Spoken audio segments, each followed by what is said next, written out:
everyone, and welcome to another episode of the United Gamedom podcast. It is episode 30. I am one of your hosts, Darren, aka Dow, and with me once again is my Canadian chum, Dennis, D-Boy, Neo Jedi, Sith Neo Jedi, Host Advantage, and the 50 other aliases he had in his since I've known him. Yep. So anyway, Dennis, how you doing this weekend? I'm doing pretty good, I guess. Yeah, it's getting closer to Christmas. The holidays are coming, so yeah, I'm doing all right. I'm doing good. Getting ready for the holidays. Yep, the holidays are coming. I think I've gotten all my Christmas shopping done for my family. I've gotten all my gifts though, so I am pretty much done. I don't have to worry about last minute shopping like some people, because I feel that they're idiots. Oh my god, it's Christmas Eve! Yeah. And now it's basically flipping. It's like the Christmas equivalent of Black Friday, where everyone just goes crazy and just try to flipping, crowded places in. Yeah, I know a lot of people like that. I'm not one of them. Yeah, you're the sucker then. And anyway, returning from hiatus from last week's episode is Derek, because unfortunately he was sick. Welcome back, Derek. I hope you're feeling better. Are you?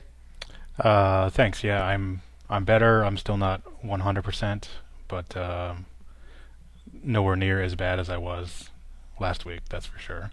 That's good. I had strep throat, and it was so bad that nothing I ate or drank helped. Like no medicine, no home remedies, like no nothing. It was like I had a knife stuck in my throat all the time, and every time I swallowed, it was like swallowing a ball of razor blades. Oh. It was really bad. That was like the sickest I've ever Yes. been in my adult life. Mhm. Oh, that sounded pretty nasty. I don't think I never had strep throat myself though. So It's horrible. I've had it. It's not only the throat. It's like I also just Everything. felt like I had a fever for one, Mhm. and then just moving around, just like it took up so much energy. Like you didn't have enough energy to like do anything really. Mhm. Like even talking would even hurt my throat too. So it was really bad. I still have a cough. I still have some minor congestion, and for some reason I can't. My sense of taste and smell got like weakened. I don't know if it's a side effect from the penicillin or just because of how sick I was or what. I don't know. But I mean, like some things I can taste okay, and some things I can kind of smell, but it's still kind of. I'm still not 100%. That's for sure. do you get sick often now? Or No, is it I just, don't. like, I haven't been sick in. Like I've worked at this job that I have now for probably 3.5 years. This is the first time I've ever called in sick.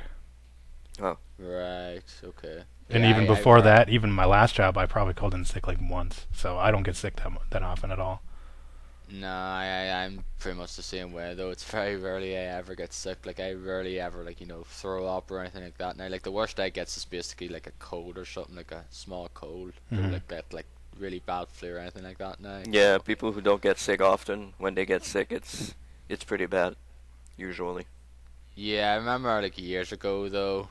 Not to go on a tangent here about illnesses though, but I do remember years ago I just read really shit though. I was like really sick though. Just like basically kept like wanting to throw up. Mhm. Like every time I threw up, I just like that sicky feeling was still there. I had to keep throwing up and trying to make that go away, because when you like throw up though, and then there's like a little period where you feel fine, Yeah. and then just sort of comes back. I was pretty much just like in that shit sick mode all the time. Yeah, I've had It that was too. horrible. I had that too. That's horrible. That's a horrible feeling that you get. Like right after you throw up, you feel fine, and then just a couple of minutes after, you're like, "Oh my God, here it goes again." Yeah, That's horrible. but it's been a while since I've actually like threw up anyway. Yeah, me too. I It's don't been a like. while. Well, luckily So- I didn't throw up at all. Like because Mhm. I just wasn't really eating much anyway. Yeah. That's good to know anyway. Well, like, welcome back anyway. Hopefully you have some of your insights to talk about anyway in this episode, because we had like Art last week, but unfortunately he had to check out after about 30 odd minutes because his friend came over, but I'll Mhm. hopefully like to have him in a future episode anyway. So anyway, we have a few things to talk about this week now. There was a certain event that happened last night in the States, and we'll talk about that later on. I know Dennis and Derek watched it. I did not because I was actually working, and therefore I was safe. Safe and I sound. was relieved, yeah, safe and sound and relieved of watching that garbage because I was fortunate enough to watch it last year, and I thought it sucked balls. So I like to see what your thoughts of it are later on in the episode and see what it was better or worse than last year. But before we go into that, of course, we go into the news first of all, and there's a few news stories. One that I'm sure Dennis is annoyed with is Bioshock Infinite is delayed yet again to March 26th. Yeah, another delay for Bioshock Infinite. Um, in a way, yeah, I am annoyed, but in another way, it was supposed to come out in February, which is video game month, I guess, next year. So it's kind of cool that it comes out at the end of March. Close You'll to my have more birthday. time. It's close to your birthday, yeah. Well, Yeah, it's not March too far March from mine. 30th. Yeah. So yeah, unfortunately, it's been delayed again. Uh, I guess here it's written the decision to delay Bioshock Infinite again came after former Epic Games producer Rod Ferguson joined the developer in August. So I guess I don't know if it's all related to that, but it's. I guess they're working on some other stuff for the game, quite possibly. So Either that, or we just put it where there's no hardly any games coming out because February's already fucking stacked enough as it yeah. is. Mhm. Like Rayman Legends was announced. I think it's like comes out here March 1st though, but it's out in February over there in the States. Mhm. I was like, Jesus Christ, is fucking February not stacked enough to have another game added on to it? Yeah. Yeah. So So that could be the reason. That to me is one. I think that's one of the main reasons. Just like put it back so it skips the flipping minefield that is February. yeah, they say they want to put extra polish on it, but usually when you delay a game often like that, it's not a good sign. So I hope it's not the case for Bioshock, but we'll Yeah, have to this wait is and like the see. second time it's been delayed now. Yeah. So I think that Hope. slight tangent. There's a trailer during the VGAs Mhm. for Bioshock Infinite, and that was the first time I was like, okay, I do want to play this game, because I've been on Mhm. the fence. Like every gameplay trailer or trailer that I've seen, it's kind of like Bioshock One. It doesn't really look like interesting to me, but I ended up playing the demo for Bioshock and loved the game, and I went out and bought it right after playing the demo. But this, like now that I saw that trailer from last night, it looks like okay. I think I'm gonna like this game. So Yeah, it was a great trailer. A couple of gameplay moments in it, so that's pretty cool. It looks really good though. Looks like a whole lot of fun. I've yet to watch it though. There's only a few trailers from this show that I watched though, but I'll get into that later on anyway. But anyway, I said Bioshock of it delayed once again to March 26th, which is like not long after your birthday, Dennis, Yeah, and been close to Derek's, so it's a month before mine. So if it was like April 26th, that would be great for me, but no, not the case. oh, you probably have GTA, so who Yeah, it could be GTA, could be out the first week of May or something, or GTA 5 out April 30th or something, whatever. knows? That'll be interesting to see anyway. Eurocom, once again, another studio this year is shutting its doors. Mhm. James Bond developer lays off remaining staff, enters administration following steep decline in console and PC games. Now, Eurocom is the ones that made the GoldenEye remake on the Wii, and then the Xbox 360 and PC, and Xbox 360 and PS3 version, Mhm. and also did the The Skyfall. the 007 Legends, which has the world's best box art Oh yeah, it's as incredible. well. So, It says that the independent studio provided a statement to Eurogamer today announcing that the developers' remaining staff had been let go, with the company itself entering administration in preparation of closing for good. The Derby-based outfit made 150 staff cuts last month, with the remaining 42 made redundant today. hmm Basically, a result was a steep decline in sales of console and PC games. So, in other words, they're not selling well, and that means it's not doing that well. So, as other words, basically, it has to shut its doors. hmm Once again, another studio has shut its doors due to, well, not really setting the world on fire with their games, and therefore sacrifices have to be made, and of course, people's jobs are on the line, and therefore they have to be made redundant. Yeah, well, this Now, time around the games weren't that good, I guess. So, well, 007 Legends did not get great reviews. It got pretty bad hmm reviews. I think it was like 5 missions in the game overall, and I think it's like a couple of hours at most. yeah.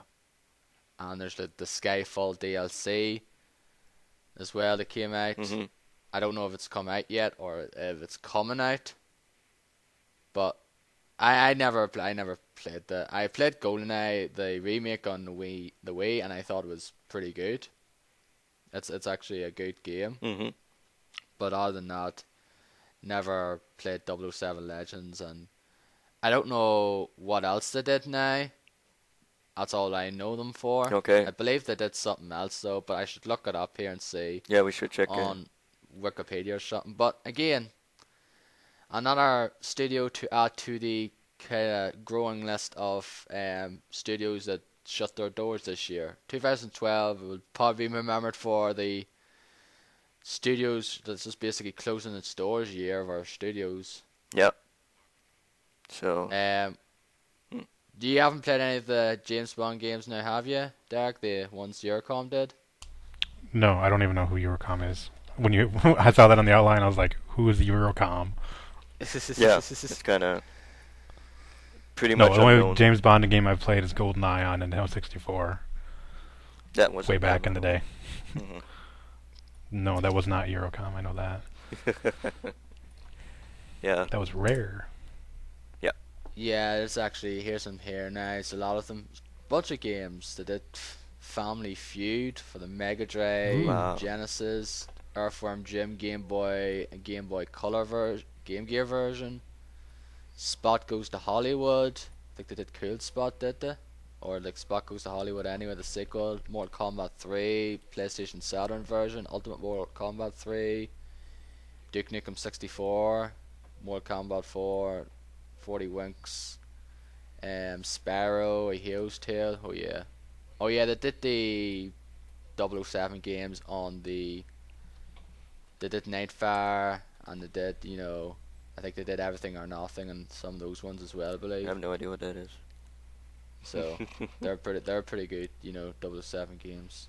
Okay. But anyway, yeah, and Dead Space Extraction as well. So they did a few games though that people thought was pretty decent though. But again, not it's one of those ones. Oh, they did Harry Potter for Connect as well. So I think I was probably the fans. That I was probably the straw that broke the camel's back right there. Yeah. That was the. That game looks silly. Yeah, it does. But anyway, I just feel sorry for those people who lose their jobs. So of course, and hopefully they get to go to another developer in the UK and elsewhere that's not in the shithole. Yeah. But like this is the second sort of. I think it's the second one studio that's sort of from the UK that's shut its doors because, Sony Studio Liverpool, Psygnosis earlier, shut its doors. Yeah. That's true. Nintendo fires back at Wii U criticisms. hmm What is this about? Well, as we know, there's been criticisms about the hefty day one patch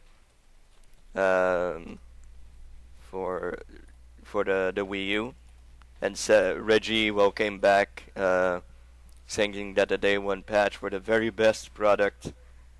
It was for the very best product, so the product could be better. That's why there's a day one patch. He was kind of arguing, saying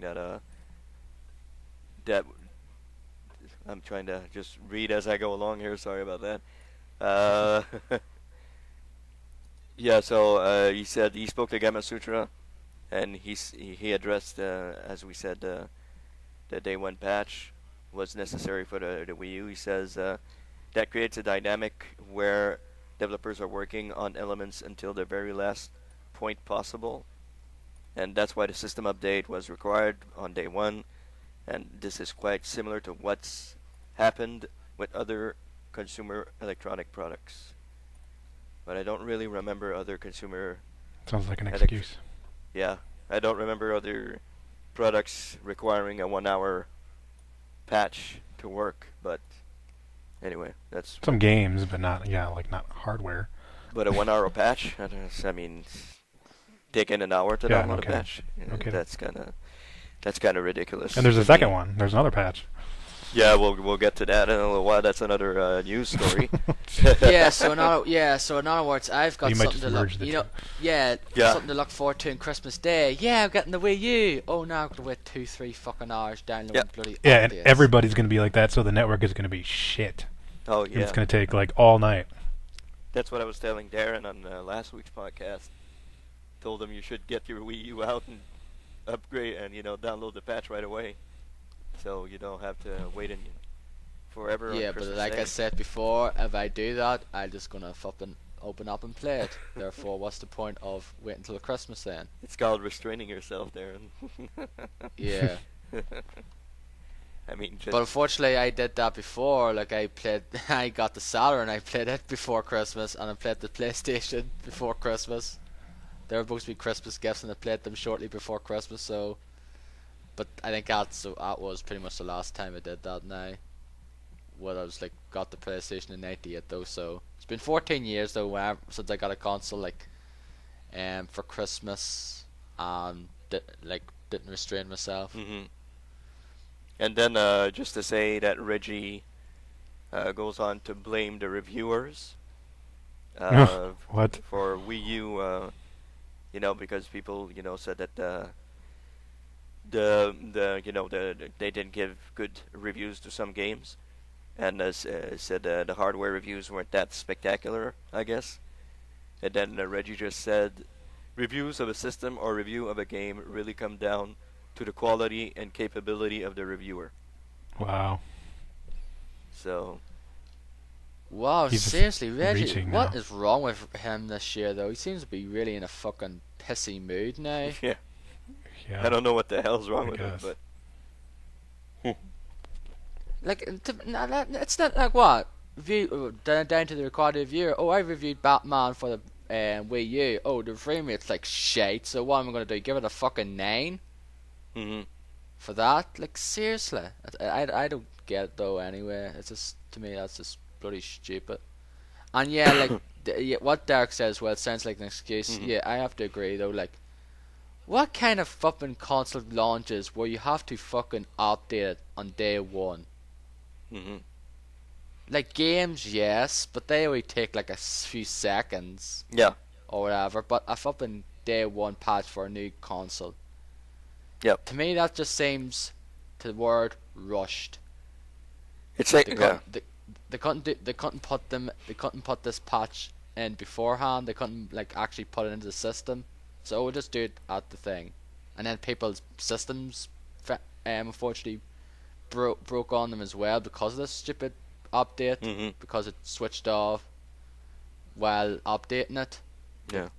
Power cuts and all that there might have happened, and therefore they had to get.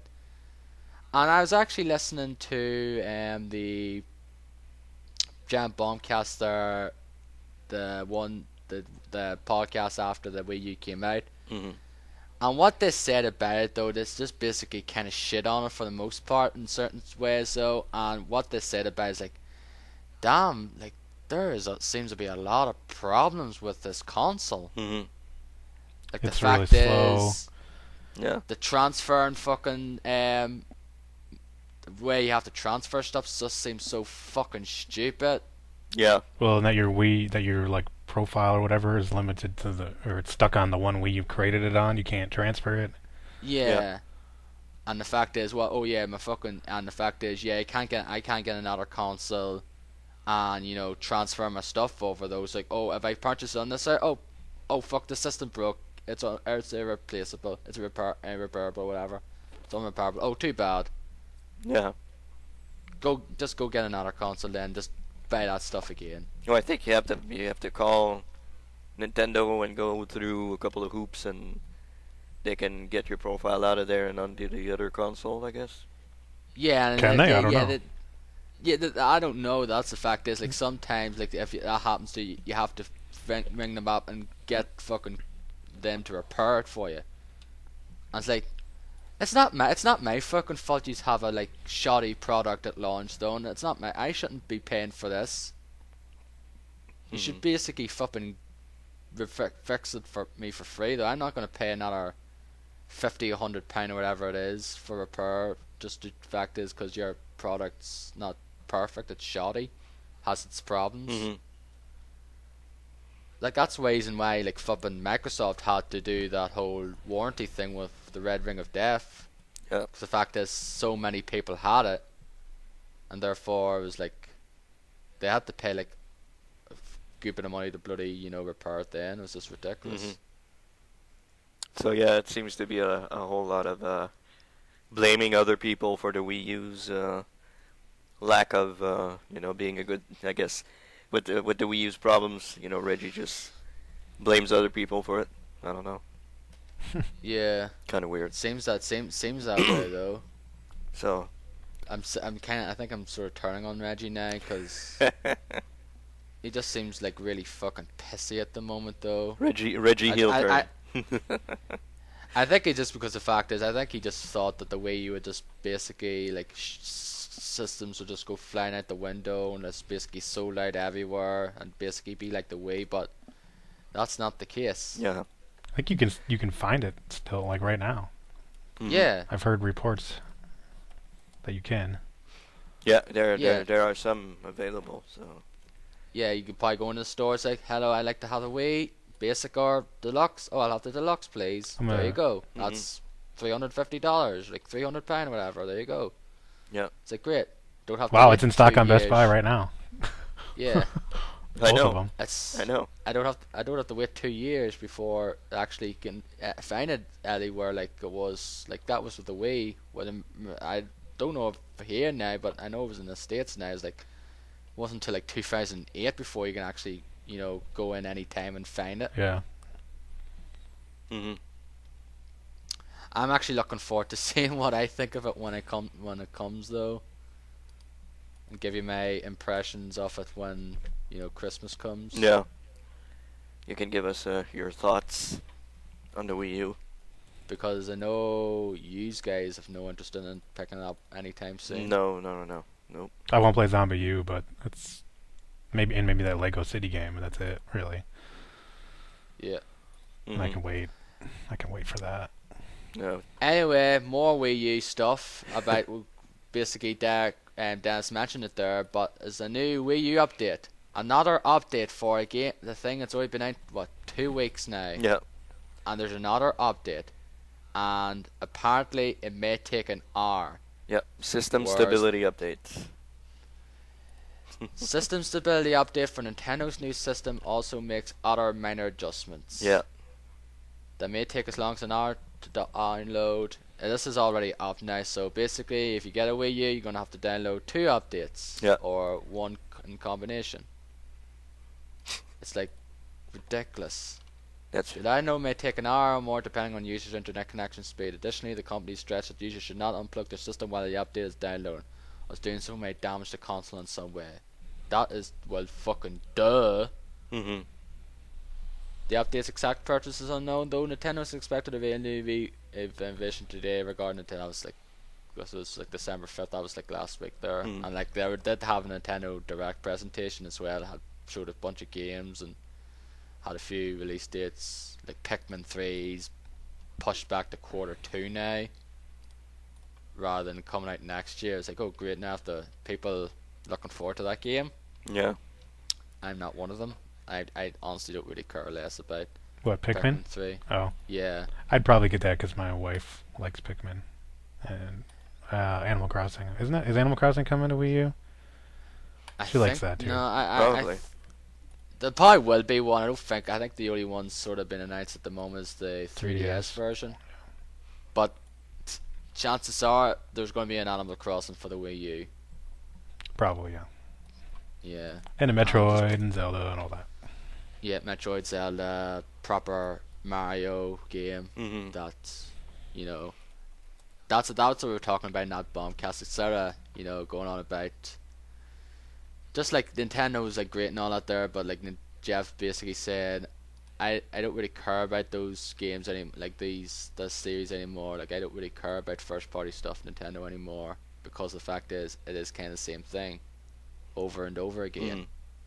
And I have to agree with him in a certain sense though, because Nintendo, like, yes, they basically brought the video game crash away, put it away because of the Nintendo and all that there, but the fact is they rely too heavily on their core franchises. Yeah. Like, what was the last like sort of new IP they made? Pikmin, yeah. Mm-hmm. and that was what, 10 years ago. Yeah. Something like that. Yeah. It's like there's other developers, other companies make new IPs, but Nintendo rely too heavily on their old ones. Yeah. Like, some of them still do well, but Mm-hmm. they're just not. To me, some of them are not as memorable as the ones you played, 20 years ago. Like, I'm not really a big fan of the new Super Mario Brothers games. Like, I like the first one. The Wii U one was pretty good as well, but like, that's not a series that should go on for longer than a few games at most. Like, one or two at most, not four. Mm-hmm. Well, I guess they're sticking to their guns, and it's what sells. So there you go. Yeah, and like next year, this E3 will probably be an announcement of a new Zelda game, Yeah. and for one, I'm a big Zelda fan, but if it's going to be anything like Skyward Sword, I honestly couldn't care because I just didn't care much for Skyward Sword. Mm-hmm. If it's in the same vein as that, like, so what? Yeah. So get ready to update your Wii U's for about 2 hours, 3 hours when you get them on Christmas or Yeah, beforehand. yeah, 1 to 4 hours. It depends. It might be all right for me since I have a good internet connection, though. But you never know. You'll be doing on Christmas morning, so. Yeah, half my day will be wasted updating stuff. And the patches as well for certain games tend to take a while as well. Like, Jesus Christ, this is fucking PlayStation 3 bloody territory now. Yeah. Yeah, that's right. PlayStation 3 is fucking. When they do a system update, my god, that takes forever. That takes forever to update. Holy crap. Even just downloading stuff takes forever. Yeah. Yeah, I guess get that way with 360 now as well. Like, some of the stuff that I download seem to take a while. Mm-hmm. Yeah, I guess the No, servers are. 360 is pretty fast for me. I don't know. Just seems sometimes it seems fine. It seems to go down fast enough, and other times it just seems to be pretty slow. Probably depends on the time of day, I guess. I guess. So. And it's like wireless anyway, though, so therefore it's going to run slower than Mm-hmm. wired. Which, like, I have a PC connected to an Ethernet cable, and then therefore stuff just downloads very fast for me. That's good. So I guess Anyway, next Wii U this with is information. this is what I had to put this news story because I think this is a fucking stupid thing that I seen yesterday. I had to put up here. I think it's only managed to Europe now. I think it only is for this our side of the world now.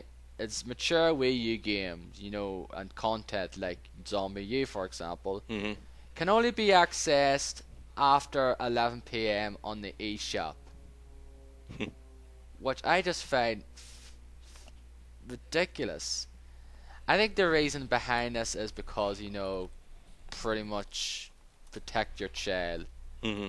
The European Wii U eShop prohibits all users from accessing mature rated games and content during the daytime. The restriction applies to content for games that carry the PEGA 18 label rate in Europe, which is roughly equivalent to the US ERB's mature rating. Your game attempted to access information Zombie U and Assassin's Creed 3, two 18-rated titles attempting to check out those games on the eShop during the time, even just to see text, screenshots, or trailers, let alone buy the titles, generates the following message: you cannot view this content. The times during which this content can be viewed have been restricted. So, and I believe like the reason is because of the basically child, like just to keep your child away, like child's health, like health and safety, and child guidelines and all that stuff as well, which I can go with though. But like, shouldn't you just have like some sort of PIN number or something, like access availability or something like that, rather than like some parental controls. Yeah, parental control, exactly. That's what I was looking for. Rather than locking it out for everyone. No, the best parental control is parents, and parents don't do their jobs. Yeah. So, that's what becomes of when parents don't know how to do their jobs. So, there you go. But the thing is, though, like 11 p.m., like that's to me is a bit ridiculous as well. Like the fact is, it's a little bit overkill. Apart from the weekend, most people are in bed here by 11 o'clock. Because they have to go to work or they have to go to school in the morning. Like, they're not going to go, I'm going to wait till 11 o'clock now and download this game. It'll take me an hour, then I want to play it, so... Especially with the downloads on the side of the Wii U. It'll take forever, so, Yeah. I think that's fucking ridiculous anyway. We've thus decided to restrict the access to content which is unsuitable to minors to the 11 p.m. to 3 a.m. time window. So it's only open for 4 hours as well. So even if you only 4 hours? Oh my god. Yeah, apparently. That's even worse. That's like going to the club. Clubs are open from 11 to 3 or 10 to 3. So that's... This is only for downloading stuff, right? Like yeah. eShop stuff? Yeah. Is there even any mature eShop stuff now? Well, the games are in eShop now. Yeah, like Assassin's Creed 3 and Zombie U apparently are up there on the eShop. So if you want to get those kind of games, like those 18-rated games, like the 18, which is like your M, on it, you can't get it until 11 p.m. I just find that really stupid as well. It's fantastic. That's great. Oh, that to me is just like, I honestly don't go why it's the way restricted to us now. Like nothing happens as over North America now. Yeah, because we don't care. Yeah, it pretty much seems that way. 5-year-old kid goes and buys Zombie U with his parents' credit card or something. Hey, up to 12-year-old games, 12-year-old kids playing Call of Duty. So Yeah. Oh yeah. Okay. But that's the parents' fault. Well, yeah. So is this thing. Mommy, can I get this game where you shoot people's heads off? Sure, darling. Yeah, sure. If you leave me alone, I'll buy it for you. Put you in a corner, play your little game, and leave me alone, and that's how it goes. Most parents, not all parents, but most parents do that. So. But then again, I was underage when I played the GTA games. Oh yeah, I mean, my nephew's 5 years old, and he watches me play some games. He plays Batman Arkham Asylum. So there you go. I mean, I guess it's just the mentality of people today. It's like, oh, nothing really matters. You see a lot of sex and violence on TV, but you can't swear, which is kind of weird. So yeah, like that to me, yeah, as well. Especially like here we have a sort of a watershed. I don't know if it's the same way over there, or if it's like restricted for all times though. But like there's a watershed here where you can't really say certain words until after like 9 p.m. or 9:30. Especially when films are on here as well. Before that watershed, yeah. Even like if they're like PG or something, if they have some sort of bad word in it, it gets cut out. Like Back to the Future is on there now. I watched some of it. They basically cut out the word bastards. Yeah. Which isn't really a swear. I don't know, but what it is though, and like if Lar is on ITV here, half of that fucking movie's cut out because some of the stuff in the courtroom. Movie had to last half an hour. Yeah, yeah. Some of the fucking stuff in that courtroom stuff's cut out because of the fact is it's like cut city there. And the fact is, I watched that film quite a few number of times. I know when there's a cut. Yeah. There's so many of them. Yeah. Right. But anyway, I just had to put that story in there because I just thought it was fucking stupid. But that's like, it's ridiculous. There's another bloody strike against the Wii U. Yeah, another one. Why did I buy this system? Oh, that's your thing. That's your problem. Yeah. But yeah. I won't regret it anyway because there's a few games out in the new year I want to get. Like, I want to get Lego City Undercover. I want to get Wonderful 101 though. Mhm. I want to get Bayonetta 2 when it comes out, and hopefully there's I know it'll probably be a Mario game in the future anyway. If it's something like anything like Mario Galaxy, even if it is the same old Mario stuff, I don't care because I loved Mario Galaxy 1 and 2. Well, I mean, we'll have to wait and see how stuff goes for the Wii U. I guess they'll get better down the line, probably. Hopefully. Yeah. Not all launches are perfect now. Yeah. Like the 360 launch was quite bad with some people's systems breaking on it with the Red Ring of Death, and there was really bad shortages as well, where you couldn't get one until even if you pre-ordered one, you didn't get it till a few months later. Yeah. So what was the point of pre-ordering anything if you're gonna get it a couple of months later, But I guess that's all launches go somewhat wrong for everything, I guess. Yeah. Not all launches are perfect now. We'll see how it goes with the 720. Yeah, the PS4. PS4. 720, I don't know. Is it really called 720? I always have it in my head that it could be called the Xbox Cubed. Okay, the third one. The Xbox, and it has the wee little 3 at the top of it, the top right corner. Yeah. I don't know, I just have that in my head. That would be better than Xbox 720 in my opinion. Yeah, I just really think that's kind of a stupid name. Yep. So. The Journey soundtrack has been nominated for a Grammy Award. So this to me is kind of a landmark deal because the fact is the Journey soundtrack is the first ever video game that's been nominated for a Grammy Award. It's nominated for the best score, which I am very happy with because the soundtrack in that game is beautiful. It is very great. Yeah, that's all I have to say about that. But as you said, Grammy Awards, it's great and it's nominated one for, but the problem is there's a million Grammy Awards anyway, isn't there? There's best country album, best rock album, best fucking best jazz heavy metal album, so best techno album, best yeah, record of the year, song of the year, fucking artist of the year. It's just it's all crap. Yeah, it's just that. I know half of it doesn't be announced at the show though, but if there was, that show would last fucking 6 hours or something. Yeah, it's mostly popular vote anyway, so Fucking Jethro Tull beat Metallica. That's crap. It's been crap since then. Yeah, that's true. When was that? I remember that. In the 80s. Is it that for the Black Album? They were being I think no. Or is I it don't Injustice think for All? Can't remember. I'll look it up.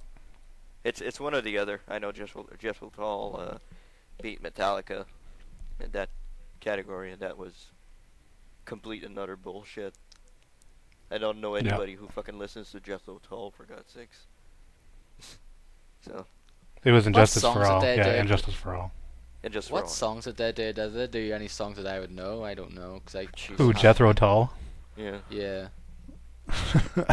I don't even, I have no idea. I can't even think of a song. Yeah. Neither can I. If I look them up now and see a song, say, oh yeah, no, just don't know who's sung it though. I feel like that's probably, flutes it's one of those, and shit. It's one of those artists though where I don't know any of their songs. I don't know if they sung it or now, but if I listen to it, it's oh right, they did that. Yeah. So I don't know, but most of all, not to overshadow what Journey has done, but Grammy Awards are pretty much garbage. And a pretty much popular vote. So it's It's a musical equivalent to the VGAs. yeah, exactly. So not to downsize what Journey has done because that's pretty remarkable. I mean, the Grammys are pretty much up there with the Oscars and all that, so that's pretty remarkable. But yeah, an award is an award. It's popular voting, so Although I'll doubt it. I'll doubt it. I No, very I'd much like to doubt. say it when I'll be pretty awesome as well, but I doubt it. I very much. I don't know doubt. what I don't know what the other nominations are anyway. I didn't even check. I didn't check at all. No, but just nice to see it's up for something anyway. It's just kind of a landmark deal, a breakthrough in the video game world and music world. Yeah, and I know And Bieber for Grammy was trending this week, so that's just to show you how. oh yeah, Bieber for Grammy. Yeah. Yeah, so that shows you how serious those those awards are. But that's the fucking deluded fans who think everything Justin Bieber does is the best thing ever. And as you said, yeah, as you told me yesterday, I think it's because of the fans that I don't like Justin Bieber. Yeah. So not because of. And you're If not it 12. wasn't for that, yeah, even if he does, like he doesn't do music to my taste. Though. Like he just crap music. But the fact is, the fan base behind those kind of people just make it 10 times worse. Yeah, exactly. You just like, oh fucking, I just hate you so much more now because you fucking brought this bloody fan base and made them so fucking delusional. Yeah. I can't even imagine what Twitter would have been like back in the day of the Beatles or something like that. Elvis Presley. Jesus Christ. Oh man, It would have been. that'd been really, I don't know. I think I'm not sure I would have liked the Beatles as much as I do today. If it would have been like that back then. Holy crap. But the fact is, you were born after Yeah. after the Beatles was over with, though. Anyway. Yeah, I was born in 71 and they ended everything in 70. So, yeah, I was born after that. So, but I can't even imagine how it would be. It would be fucking insane. Yeah. But anyway, enough about Justin fucking Bieber Grammy Awards. and That's- One Direction. Those god awful artists. Taylor Swift. Yeah, they're and popular for a reason. Nicki Minaj. Just and all those guys. Oh, yeah, boy. that's Ben's favorite artist right there. Nicki Minaj? Yeah, he wants to blow his bloody brains out every time he hears her. Yeah, she's fucking horrible. She's the new Rihanna. Yeah. She has a song out every 5 minutes and she fucking collaborates with half the bloody people in the charts. The record. She collaborates with everybody in the recording industry.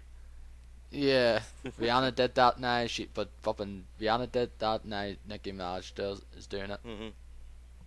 Yep. Even they collaborate together as well. That's just how shows how fucking bad it is. Yeah, collaboration between the two of them. It's like God. My do me God, a I hate that favour. fucking music. But anyway, moving on. Moving on. Moving on. Yeah, I just put this. I just asked Dan to put this down here anyway. Just I made a just for mistake little here. joke anyway. Even though I couldn't fucking care less. It's just stupid news. I know it's news still, but I could not care less. It's just stupid. What is it, Dennis? All right, the news is that Black Ops 2 nets $1 billion in sales worldwide, and I guess what in how much time does it say here? I think it was 15 or 16 days or Yeah, something. 15 I forget, days. though. Yeah, in 15 days, they've netted $1 billion in sales, which makes it naturally the biggest selling video game of all time. So once again, Call of Duty beats Call of Duty in sales. I just thought I'd put it. I mean, it is news. I mean, that's pretty big news if you think about it. I know you guys don't like Call of Duty and anything like that, but I don't hate. I don't like. It's not. I don't like it though. It's just. I don't. It's just the same old stuff though. It's just the fact Is that the thing on? this is. Yeah, oh yeah. Sorry. I'm just saying I don't. Yeah, heard you. Yeah. I'm rambling again. Sorry. But just play the game. Is my advice to you guys. Just play it, even if you just rent it or whatever. just play the game. You'll see it's very different from the others. No, I'm interested in playing Black Ops 2 because I've heard pretty good things about it. Like, I know you really liked it though, and I know a few other people quite like the campaign. Like, I'm interested in trying it. I just not really. I don't really want to play it at the moment though. No, I can. That's all right, but it's not. When you sell $1 billion worth of something, that's pretty good. That's pretty big. That's pretty good. Yeah, but it's pretty big. But the fact is, it's been this way since it's been this way for a few years now. It's like okay, this is old news. Of course, it's going to make $1 billion in X number of days. It's fucking Call of Duty. It sells. Yeah. It's like it's just basically mundane, tedious stuff at this point. Yeah. But just thought I'd we could have slip it in there. predicted that. Oh, I'm sure Call of Duty next year is going to make $1 billion in X number of days as well. I can put $50 in that. Yeah. And apparently it's going to be Modern Warfare 4, as you said. Yeah, apparently it's going to be that because I think it's one of the voice actors or something sort of said I'm doing voice work for Modern Warfare 4 and therefore something he said that there. So yeah, well, okay. To me that's just stupid because that storyline ended was free. Yeah, they should. Even if that game was not all right, I guess. Yeah, screw Infinity Ward. They should give their rights to Treyarch and say, you guys do it from now on. They've done the best Call of Duty games anyway, so, just do it from now on. But that won't Yeah, like Treyarch's actually I think they're doing a better job now with the Call of Duty series because they're trying to make it different. Like the campaign was, the 1 and 2, first Black Ops, like the story mode in it was pretty good. Yep. This here one's quite different with the choices and all that there, and the multiplayer has a few little new tweaks as well. But Infinity Ward's just saying, just over the top, scripted epic moments, cinematic moments, which you've seen too many times before. Yep. So that's just what I wanted to just briefly to touch upon. I guess it was a little bit of news. Darren wanted to bash on it, so I put it in there. Yes, that's cut and curl ass. And Derek just put down a little bit of news. So you want to talk about it, Derek? Oh, yeah, I just saw it on Twitter. G4 is officially going to become the Esquire channel. And their focus is on untapped metrosexual viewership and to shift the former gaming network to a destination more in line with the modern male. What the fuck is metrosexual? What the hell is metrosexual? What the fuck does that mean? I don't know. Metrosexual to me is just like, I don't know. Like if you're hip and you wear like nice clothes but you're not gay. Yeah, it's just to me it's like if you're quite fashionable and you have the modern fashion style. If you see something in a magazine you wear, to me that's kind of metrosexual if you're into that kind of thing. They could have just called it douchebaggy. That would have been exactly what it means. The douchebags who play video games. Wow, that's gonna be interesting. Yeah. Wow. Okay. So in other words, that the G4 that you sort of know and love with all Attack of the Show and all that there is pretty much fucking dead in the water now. It's been dead for a while. Yeah. I actually watched a little bit of it yesterday before I watched the awards. And I didn't find it interesting at all. G4, no. We have G4 over here also, so I didn't find it. I was like, no. Yeah, I know it was better back in the day, but I watched Attack of the Show yesterday just before the awards, and I was like, this isn't very good. So I don't know. It's going to be even worse with the metrosexual Esquire stuff. But, yeah. So this is basically beyond the old-fashioned stuff now as well, which is like, yeah, if you're into that sort of thing, great, I guess. But for most people, for people like you and I, it's like, okay, no, we don't want this. Here's the very fashionable game of the week. Everybody's playing this. Get Angry Birds on your phone. I don't know. I don't think it's going to be that bad now. Is it going to be that flipping thing? It's like that's even worse if it is. Well, jeez, I wouldn't be surprised at all. I would not be surprised at all. No, it's probably going to be like the people who don't play games, Yeah, it's not going to be for anything game related now. It's just basically going to be like for your people you see in magazines and their lifestyle and like the fashion like, Oh, it won't have like anything isn't to do with Esquire video like kind games of at like a all? fashion magazine or something Yeah. anyway, like lifestyle and all that stuff. Well, fuck that. That's dumb.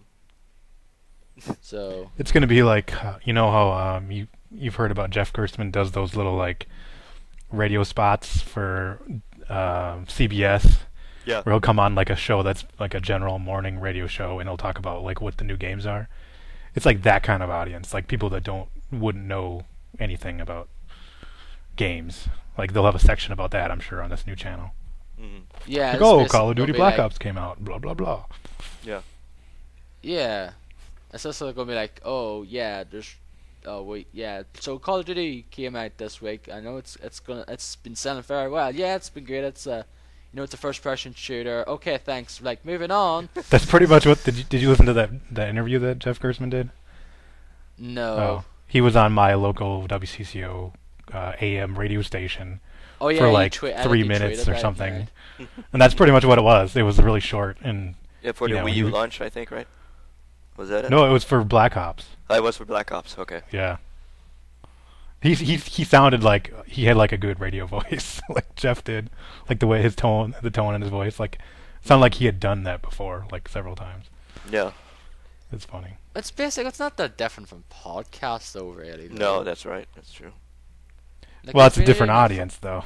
Yeah. Yeah, but he's doing that. He's doing that for years, though. Anyway, and like Yeah. he was on that. Was it Good Morning America Yeah. for the For Dreamcast launch as I well? remember that. Yeah, I watched that video not too long ago. Yeah. Well, Jeff did. Jeff is kind of. They're gonna invite him because he's pretty big in the video game community. I guess he's pretty popular, Yeah, because he's been around forever, though. Yeah. So Mhm. that's one of the reasons. and he knows his shit. So, you're gonna want to invite somebody who knows his shit. to talk Yeah. about He really likes Syndicate, so it. that's That's a big up. that's a thumbs up for me. Big up for him. I think he's the only person like I follow though that really likes that game. Hmm. Besides us, Yeah, So, yeah. I don't see anyone else. Like, have you seen any other game journalists?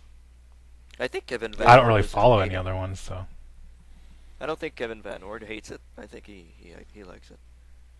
Yeah, but like, did he say it like? I don't. Yeah, he didn't but, come like, out and it's- say, "Hey, this is great," whatever. Not like Jeff. Yeah, Jeff fucking loved that game.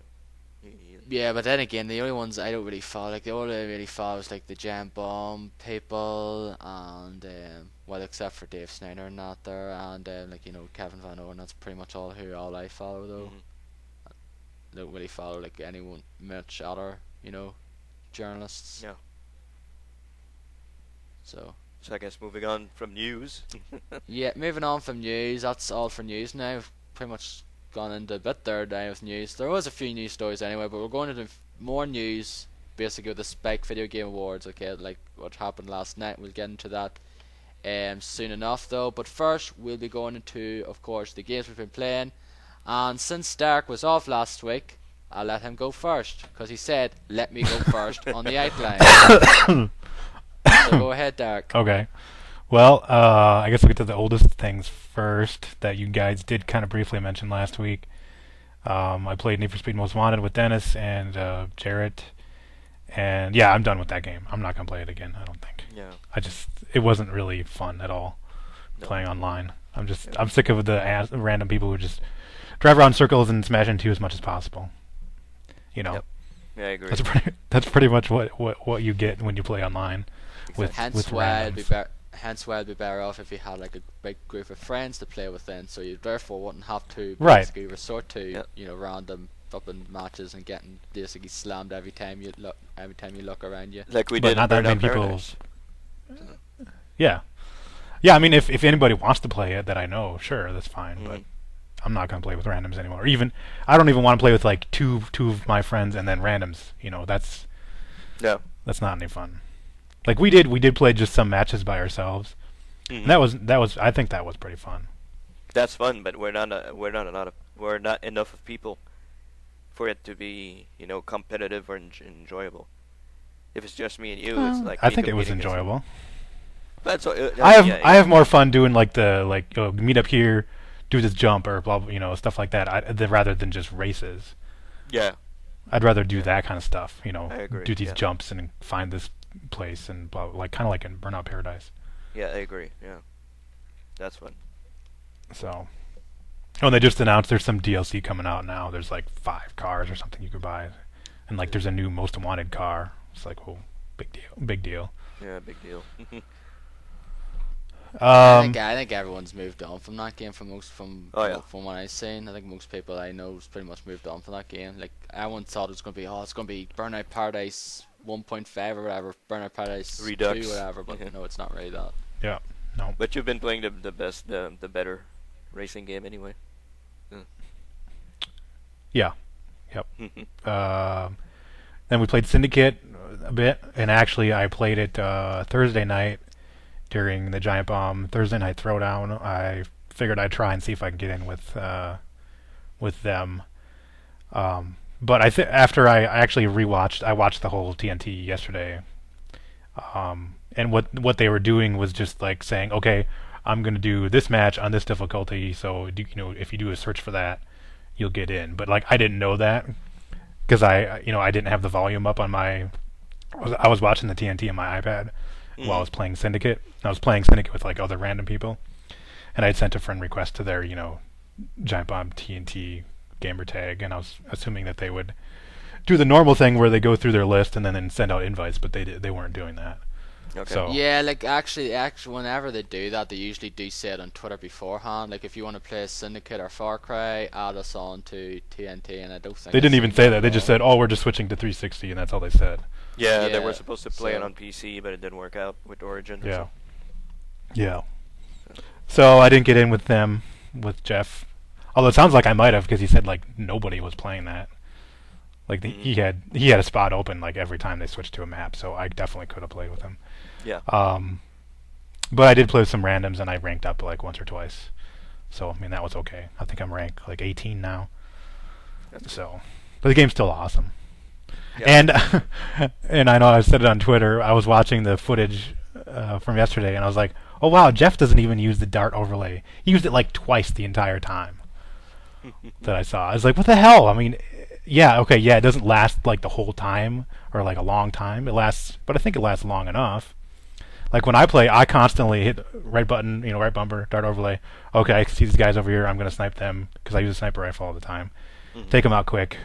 Okay, so I'll unclick on the right button, let it recharge for the next couple enemies to show up. Click it again, take those guys out.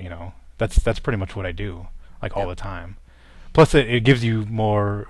It raises your defense, so you take less damage from bullets, and then it increases your damage, and it shows you where the enemies are, which is probably like the best thing. I don't get that. It doesn't seem to be more damage to what I've. It does. Yeah, it I even never says right noticed in it. Right, there's like chip upgrades for it and stuff too. Okay.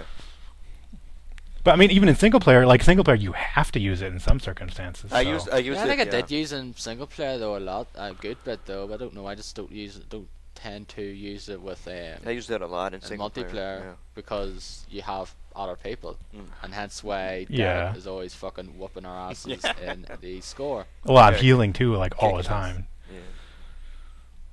So anyway, I would highly recommend that you use the dart overlay if you're going to play Syndicate.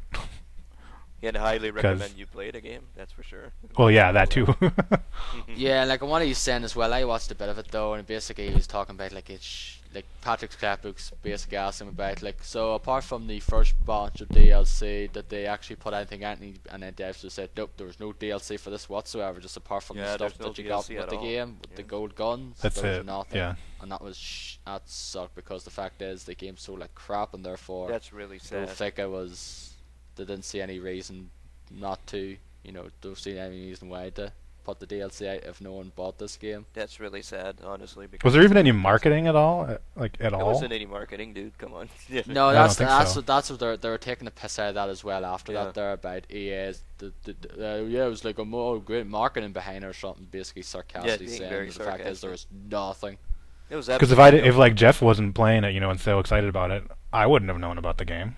exactly for sure. Yeah, exactly. I think the only reason why I tried it out because of the fact he praised it though, because I didn't really I bought it like the week it came out, and I think Dennis bought it soon afterwards, and I was like, you should, I think we were both telling you should buy this game because it's really good, but you didn't until it was like super cheap. Yeah, I seen the review. He gave it 5 stars, and then I rented it though first. Yeah, that's right. And I played the campaign, and I fucking loved it. Okay. And I just decided to get it then after, like, because I wanted to get it to play co-op then. Yeah, it is a fantastic game. It's really sad it didn't get pushed a whole lot. It's really sad. Some people go on about, certain other games are underrated though, or like overlooked this year. Like Binary Domain and that. There, Syndicate, that's another game. Honestly, is another overlooked game this year. Yep. No one's gonna mention that game in their game of the years, apart from a few people. Apart from us. It's Jeff. Jeff has to be. It's gonna be in his top 10, hopefully. Anyway. Well, I'm pretty sure it's gonna be close to number 1 for him. It's gonna be in my top 10. I think it's in my top 5. I'm not sure yet. I'm not sure about. I bloody loved it though. It's in my top 10 for 100% certain, but not sure about the top 5. I'll have to see. Yeah, I've got to think about 6 games on I've got locked in the moment.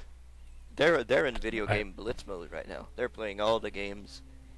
Like I know Brad is playing Mass Effect 3. Which I assume he's probably finished now because. Well, he hasn't posted anything yet. He said he was going to post on Twitter when he finished it. Did you watch the video yesterday where he puts the? Yeah, he did to put the thing in the ladder. Yeah. It says. His prediction for the ending. Yeah. Yeah. I wonder if he's going to get it right. I wonder. I don't know how he has avoided what the ending was for so long. I have no fucking idea. I have no idea. Yeah. I don't know how he must just been in some sort of fucking cave or something, because the fact is, like, everyone was talking about that ending when it came out. The Brad cave. But yeah. Oh yeah, that reminds me. What I wanted to say about Mass Effect, another thing that disappointed me about the game, or that I didn't like, just the fact that the Reapers are invading Earth, and you're off, in the other part of the galaxy, gallivanting around, trying to get, alien races while the Earth is being destroyed. It's like, how is that even possible? That's true. Like, you're in the Citadel over, like, listening to people's conversations, picking up these side quests, and you're running off and gathering this shit and bringing it back to them. Meanwhile, the Earth is being destroyed by the Reapers. Yeah. It's like, that doesn't even make any sense. Yeah, shouldn't it be that's actually, when you come to think of it, that's right though. It's like, oh yeah, want to go back to Earth now, shouldn't it be pretty much fucked and dead, destroyed? By that time you've gone through the fucking different, planets in the galaxy and that. Mm-hmm. And Brad was mentioning that too when he was, I don't know if it was on a podcast or in a video or something. And I was like, yeah, that's right, that's one thing I thought when I was playing the game, I just totally forgot about it. And then I was watching, they did, when they were playing it on Wii U, Mass Effect 3, and then you have the beginning where all the Reapers invade the Earth and stuff. Mm-hmm. Like, oh shit, we lost communication. Like, that's a good ending to a game. I don't think it's a good beginning to a game. Mm-hmm. That's kind of like what I thought when I was playing. I was like, oh, what the heck? How are we even, like, alive? This is just crazy. Yeah, because, like, the fucking Reapers are around, and, like, everything's just getting torn to bits when they're trying to escape from on Earth there, so... Mm-hmm. I just find it very hard to believe that they held out for 2 weeks or whatever it was, while Shepard was running around doing all this stuff. Yeah. That is kind. That's probably going to be in a lot of people's Game of the Year lists as well. It's not in my top 10. No, I don't think it is. I have to go through the games I've played. It might be only because of the multiplayer more than anything. Mm-hmm. Yeah, but like I wasn't. Really into the multiplayer. Like, I enjoyed the multiplayer, but I wasn't really into it as much as yourself and Dennis was. Mm-hmm. Like, I thought it was fun, though, for, like, a few weeks, but that was it. Yeah. It's like... So, it's so fun for a while, but it's just the same old, 5 maps or something. I think they added... Same thing with Syndicate, it's the same 5. Well, they have, like, probably 8 maps, but still... Yeah, same thing. Yeah, but I haven't played any of them, like, numerous times, though. Like, I did with... Mass Effect 3. Alright, moving on. I purchased Hotline Miami on PC, which is an indie game. Has like a pixelated kind of over-the-top visual style. where you're playing as some dude who has to go kill some people for whatever reason. It's just really weird, like the whole setup. Yeah, get a message on the phone, and it's like some of these weird. I got it myself though, so I know what you're talking about. Yeah, and there's these weird people with this weird masks, like a bunny mask and like a horse and like a pig and like you also get the masks after you finish levels and they give you certain abilities. Mm. Like one has more, it makes more guns show up. One makes it so that when you smash a door into a guy, it kills him instead of just knocking him down, and whatnot.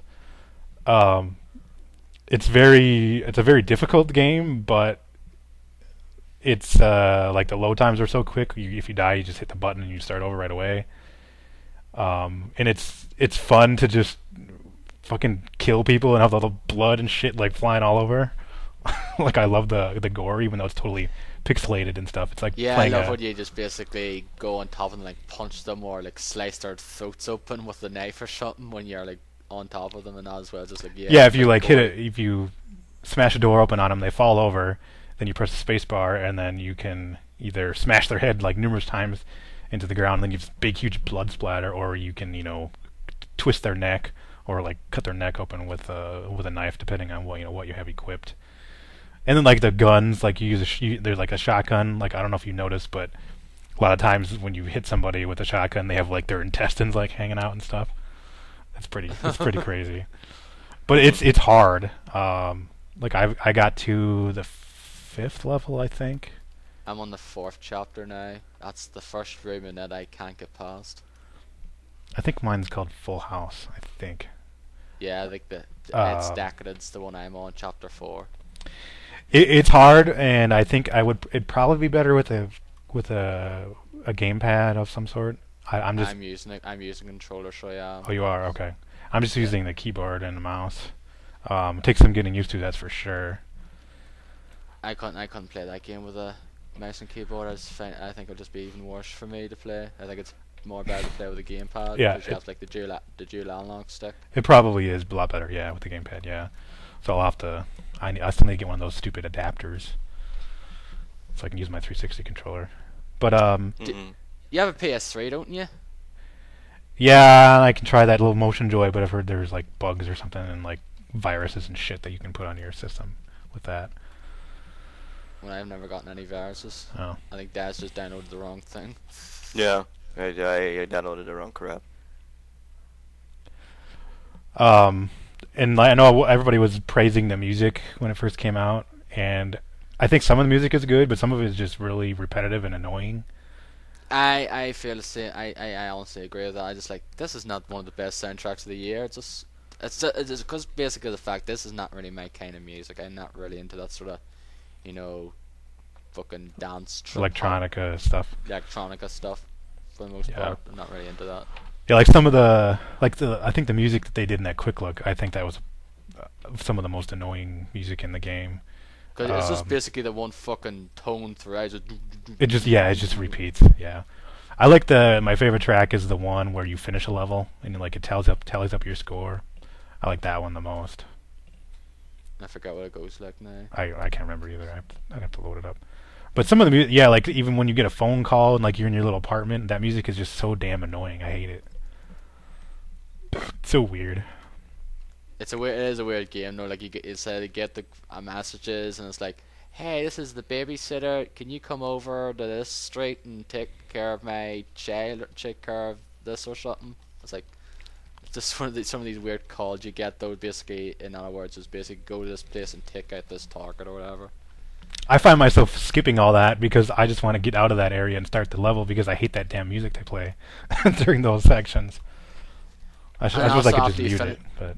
And also after you finish a level as well, where you go to like a shop or a bar or something, and this guy's like, "Oh, it's on me. Here's a yeah, drink it's on or me, whatever, it's on the house." or It's some like, food." Yeah, yeah. Okay. It is weird. It's really weird, but it's fun to just freaking kill people and watch the blood fly everywhere. Yeah, there's sometimes I just really was in certain places I was just really incredibly lucky. There was like fucking 4 or 5 guys coming my way. I was like, oh, so fucking shooting with the shotgun and got. And then you just die. You're like, fuck. Yeah, like yeah, that to me is just one of the times as well. Like you're nearly at the end of the room, and you're like, if one Yeah, there's like one guy left, get and him. you get fucking killed, and you're like, damn it. Yeah, yeah, exactly. I really like this game. It is really fun though. I got on it was on weekend sale. I think it's Just- $5 right now too. Yeah, it's a stay. I think you got it when it was on autumn sale, did you? It was 2 weeks ago, so Yeah. Yeah, I think it was the probably, autumn yeah. sale. It was yeah, it's on the weekend. it was a flash sale. sale. Yeah, that's what it was. Yeah, I got it. Yeah, it is like it's challenging, and it feels good when you finish a level. You're like, fuck yes, stage clear, like there's not a lot of games that are like that, I think, for me anyway. I mean, I know Dark Souls is like that, but I just like It's, that's too punishing for me. So, all right, moving on. I played the No Kuni demo on PS3. Hopefully, I'm pronouncing that correctly. yeah, and I know you didn't really care much It's like judging from your tweets. Studio Ghibli game, I think. I don't. Studio Level Ghibli 5. Level 5 collaboration. So the demo is like 2.5 gigs or so. And it's like, okay, I'm assuming there's going to be a lot of video in here because this is a massive demo. So I download it. It takes all night. I couldn't even play it the night I started downloading. I had to do it the next night because I had to go, bed to go to work. So I booted it up, and it's like, here, select this level or this level. And what it is the first one is a boss battle, only a boss battle. The second one is you climb up this like volcano, and then there's a boss battle. There's no like intro cutscene or anything. Like right when you boot it up, there's like, oh, there's like a brief 3 or 4 screens, and then some text that tries to explain like what the world is. And then all of a sudden it's like, okay, go here, go fight this boss, or go climb this mountain and fight some random encounters, and then fight another boss. Like, it doesn't do a good job setting up the world, I think, and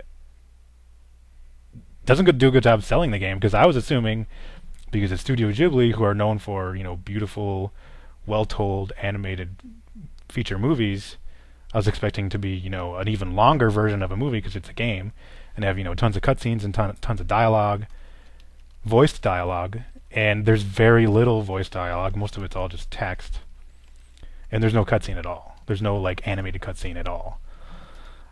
It's just, here's the combat system. That's pretty much what it is. And I think the combat system is poorly designed. It's like real time, but the way the menus work and the way you have to like select your abilities, you have to like remove your thumb from the joystick, from the stick, to move it to the D-pad, select what abilities you want. And in the meantime, you could be getting attacked while you're doing that. So it's like it's real time, but the menus are based on turn-based. That's what it feels like to me. Like, oh, I gotta switch this little dude. I gotta throw him out. Oh, I gotta select this power. Oh, and then in the meantime, you're sitting there getting attacked. It's just really poorly designed, I think. Does it give you some sort of tutorial now, No. or what? Nope. It's like, here we go. There it is. Go. There's no tutorial at all. That's very bad in my opinion. No, like usually you should give you some sort of tutorial or a demo, like to show you how the different mechanics work now. Yeah, I think I agree, definitely. Especially when like the first option, you have 2 options.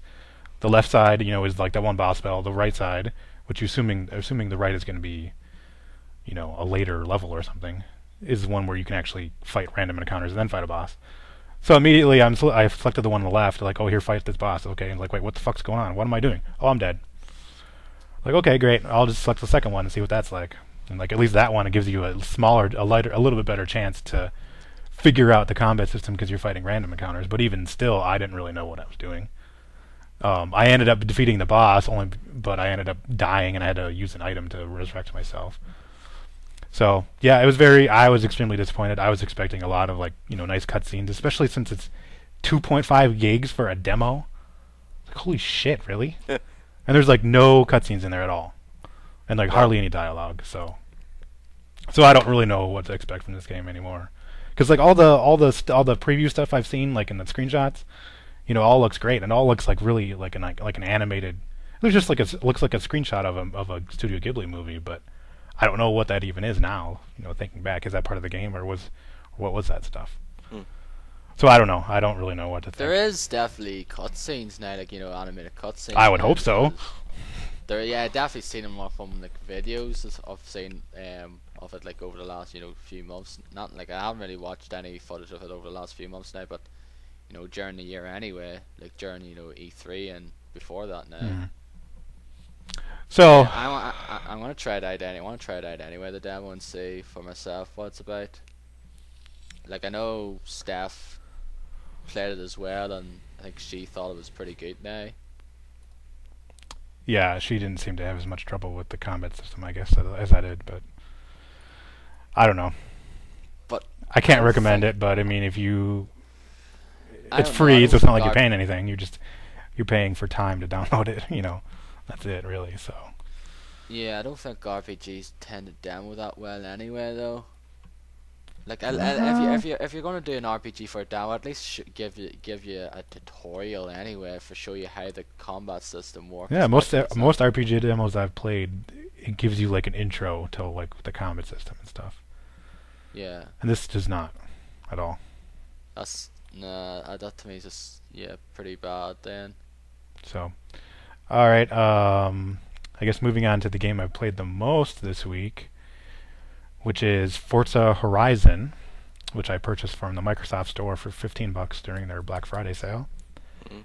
Showed That's- up last That's Friday. a crime. It's a But steal. really what- Yeah. Yeah, well, crime still. Yeah, you stole it pretty much for that price. Like seriously, Huh? that's only been out like what? It wasn't even out a month when you got it. I think it was only just out a month though when you got it for $15. Yeah, I think so. Probably, yeah, probably.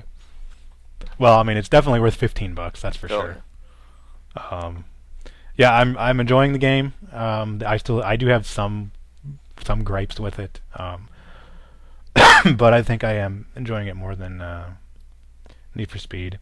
Like the soundtrack. Okay, so the soundtrack is pretty good.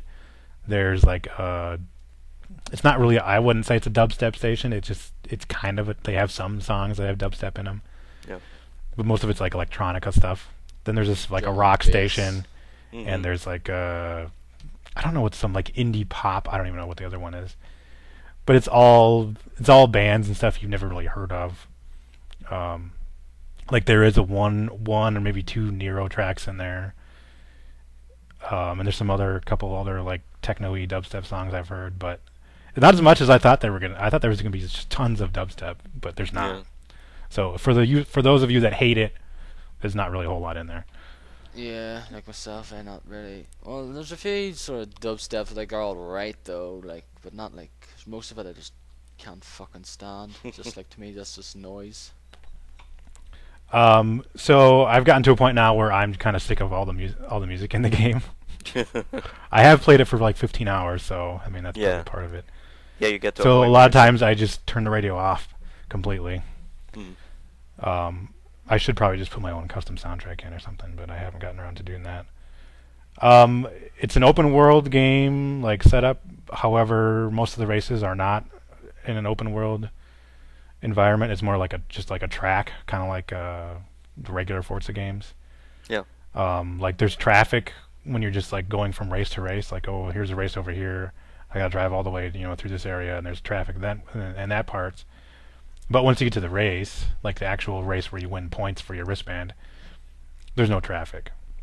The only races that have traffic are like these like illegal street races Yeah. that are all at night. As far as I know, they're all at night, where you get like more money than you normally would in a points race.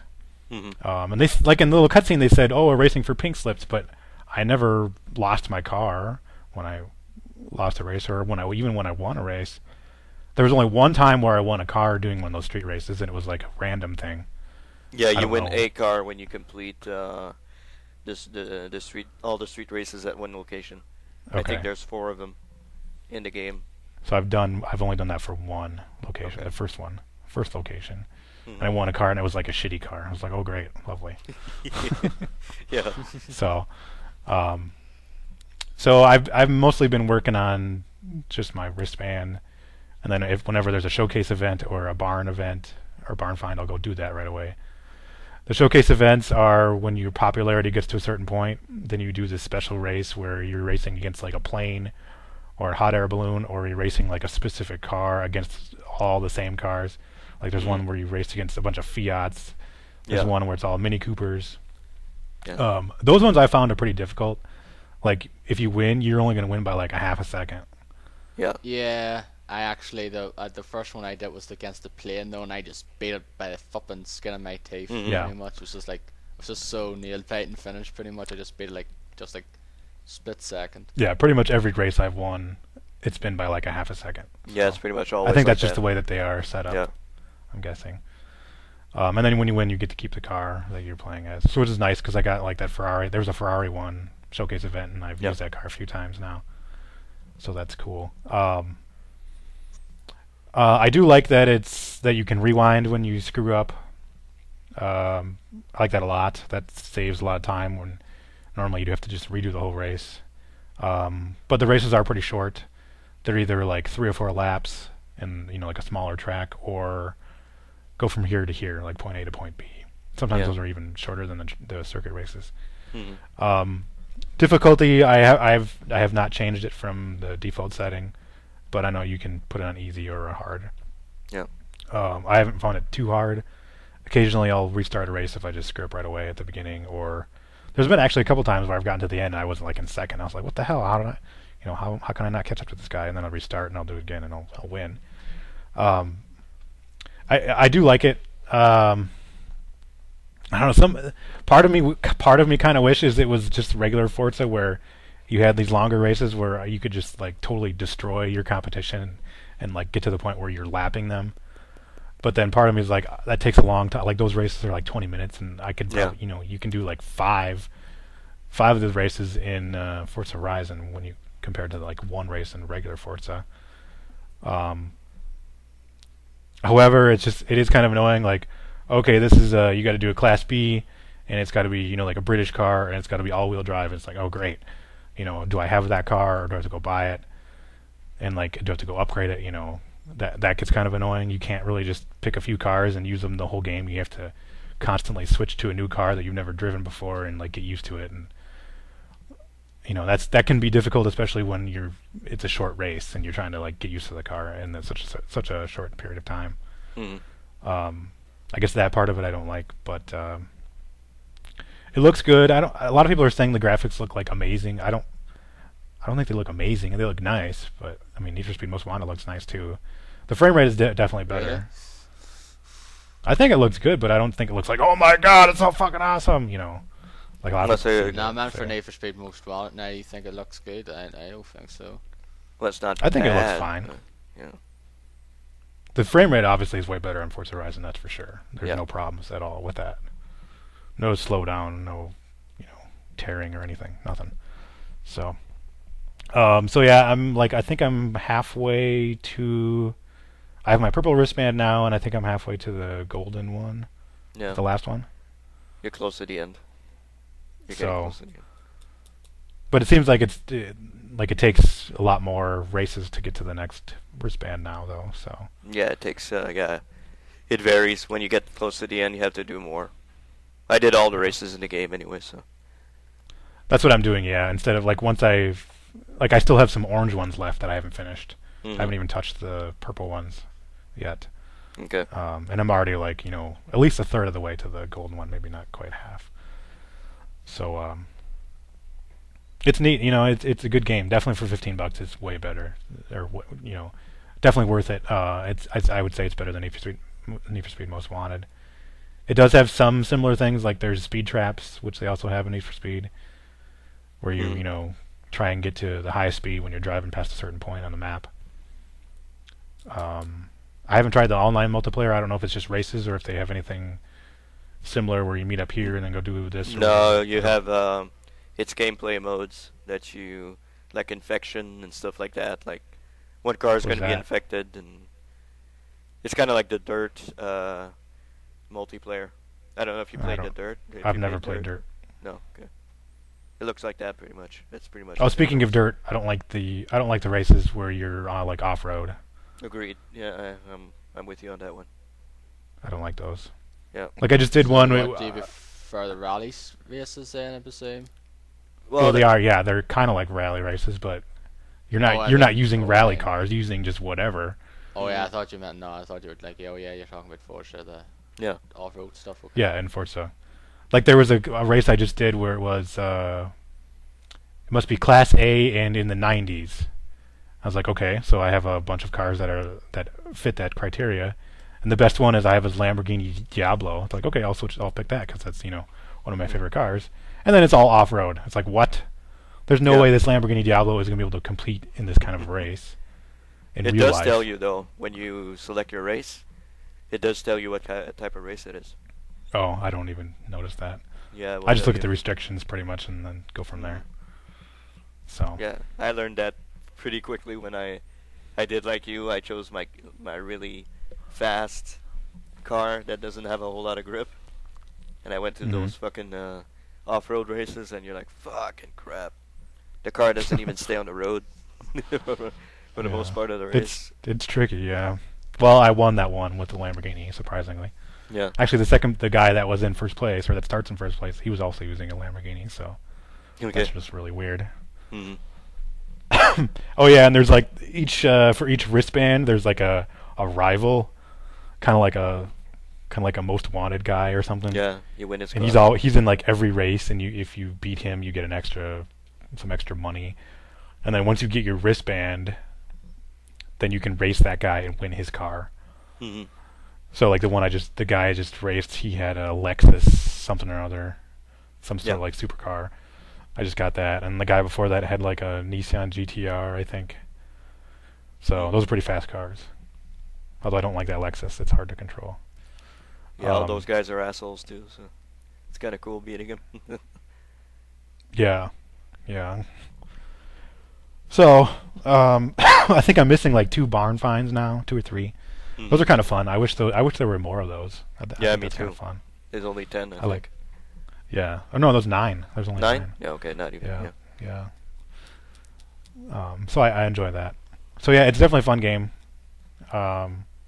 Even if you don't play Forza or Gran Turismo, it's way more arcadey.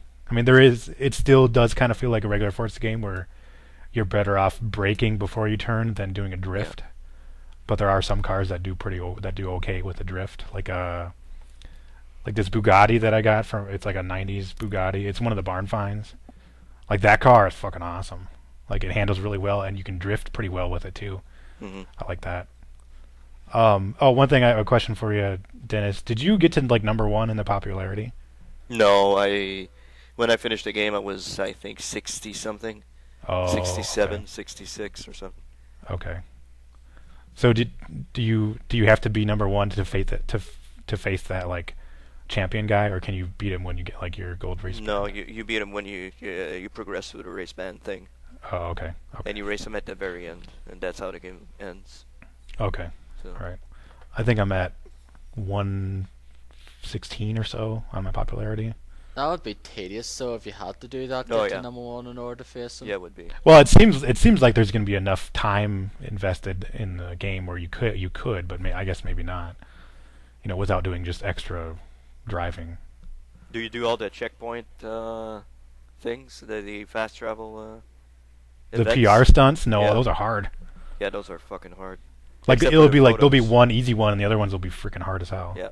The pictures are really like there's this one where you have to get 15,000 like kudos points. It's like that's really freaking hard, especially when it's in a shitty car that doesn't handle well. Yeah. Like I did the most I've done 2 PR stunts, and then I can't finish the third one. Those are tough.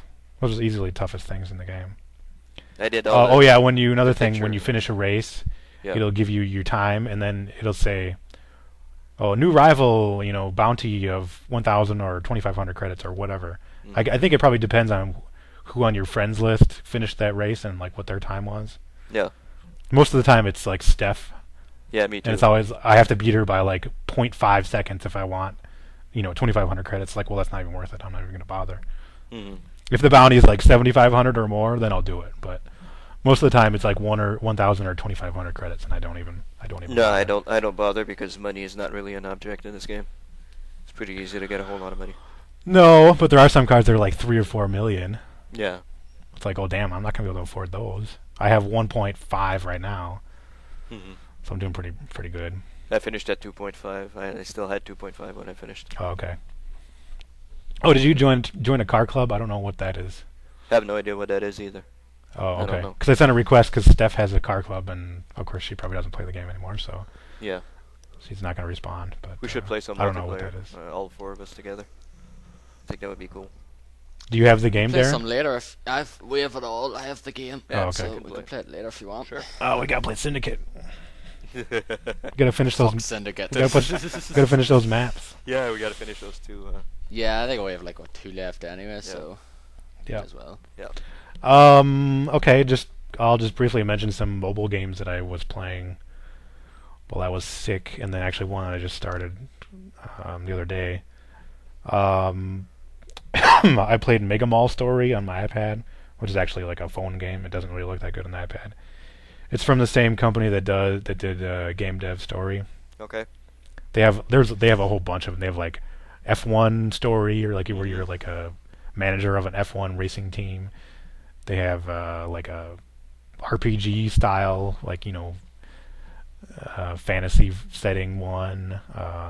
There's like a hot spring one. Yeah. There's like a soccer team manager thing. So for some reason I decided to try out that Mega Mall Story, and it is kind of addicting because that's the way that company makes their games, like the Game Dev Story. But I guess I don't really know the strategy on like how I need to get my shops in like a certain position to get them to attract more customers and stuff. Yeah. I played that a little bit while I was sick, and it is kind of fun, but I haven't touched it since then. But yeah, you might want to try out that F1. I don't know what it's called. It's you're like a manager of some sort of car, racing team. Because I know you've been playing that F1 game, so maybe you'd like that. Yeah. I downloaded it once, and I never played it. So, okay. On my other phone, I never had the time to play it. So. And then I played Marvel War of Heroes, which is kind of like a collectible card game. The only thing that's weird is that there isn't really a whole lot of strategy to the actual game part when you're playing the cards, like Pokemon or Yu-Gi-Oh or Magic. It's just press battle and then like here's the results, because you only have 1 to 5 cards in your like deck. So I don't know, but I mean I like the artwork on the cards is really neat, and like kind of the presentation's interesting. So I've just started that, and I've been digging around with that. I'm assuming this is probably going to be similar to that Transformers Legends mobile collectible card game that's coming out soon. So maybe I guess I'm kind of preparing myself for that game, because I know I'm going to be playing that just because it's Transformers and it's not the shitty movie Transformers. So that's going to change. Michael Bay is on board with the Transformers Legends thing. He could care less about anything that's not his version of the Transformers. He couldn't care less. Yeah, if it doesn't make $1 billion, he doesn't give a shit. Yeah. And that is it for what I've been playing in the last 2 weeks. Yeah, you've been playing more than me, which is a surprise. Well, that's because I've been sick and I was out of work for 3 days, so I had time to play. Yeah. For once. Still, yeah. Well, I'll go next anyway. I'm not really going to talk much about some of the games anyway, because it's pretty much been really quiet though. I haven't really played a whole I've played a few games, but I haven't really put a lot of time into them, I guess. I played some more of the Amazing Spider-Man, and I don't know if I'll finish that game. It gets pretty boring, so it does. Like the mission, one of the missions I did there, you had to go through a series and find this fucking rat creature, and my god, that mission was boring. Cause you go in the series, and then you had to, this part where you had to make a web, and then look for the place where the web's tugging at, that one of the strings is threads is tugging at, so you know which corridor to go down. Oh, like in the movie. And you had to do. Yeah.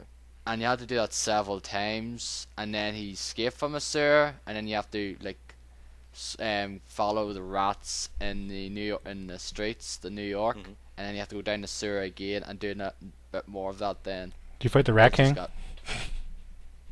Yeah, it is kind of the Rat King. It is he's just basically like a cross species rat. Really, he's like a big giant Do rat. you find the Ninja Turtles in the sewers? No. That'd be awesome. I'd play that game. Hello. Well, just for that mission, yeah. Yeah, it was pretty boring. It's pretty that mission was fucking boring. The next mission was actually pretty cool. Though we basically fight these big like hunter robots are called, and you just like swinging around, and follow them in the Manhattan like skyline, just like going on to them and bashing them. Though I don't know, I haven't played in a few days, so but it's a decent enough game though. But I don't really have the heart to finish it. Um, it's alright though. Like I wouldn't really recommend buying it now. It's on sale again, so it is on Steam. Thanks to the big picture mode. Yeah. There's a bunch of games available for it. Once again, Steam knows how to get my fucking money, the bastards. But I like it's a decent enough game anyway though. Like if you can find it cheap enough, then probably I recommend it, but not for a full price purchase. But it's been out 6 months now, so I'm sure you can get it pretty cheap anyway. Far Cry 3, I've played maybe about another hour or so of it though, and like I mentioned this to Dennis yesterday though, there's a mission in this game where he's going to love, of course, because it's a stealth mission. And Ubisoft Montreal seems to be fixated with stealth stuff. Yep. Now with their games, because Assassin's Creed has its fair share of stealth missions, and looks like Far Cry 3 is the same way, where you have to go this it's like near this wrecked ship part, where you have to take down these guys and get the intel from them, and you can't get caught, because if you get caught then you fail the mission because they destroy the intel then, and that sucks. And that's the last mission I did.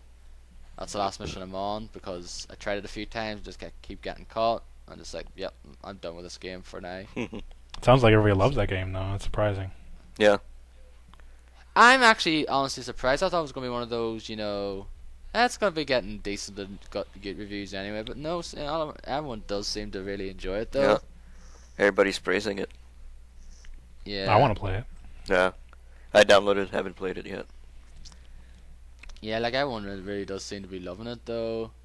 I think everyone was thinking that Assassin's Creed 3 was going to be the one that was going to, basically get all the rave reviews and all that there, but it's kind of didn't really. It's sort of gotten kind of mixed views. A lot of people like it, a lot of people not really fussed on it whatsoever. Far Cry 3 on the other hand seems to be one of those ones that a lot of people are really loving though. Yep. A lot of people seem to say just get the PC version if you can have a good PC to run it as. So you do. At the end of the day, which I don't unfortunately though, so therefore I had to get on the 360. Like, I'm sure it would run alright though, but it'll probably look like crap anyway, because it's like I only have like the minimum settings. I don't really have the recommended settings. Okay. So recommended requirements, sorry. Like everything I have recommended requirements except for the graphics card, pretty much. Therefore, I need to get a new graphics card sometime in the new year, because that's pretty much the only thing that I feel is quite out of date now on my computer. Yeah. Because it's like over 2 years old.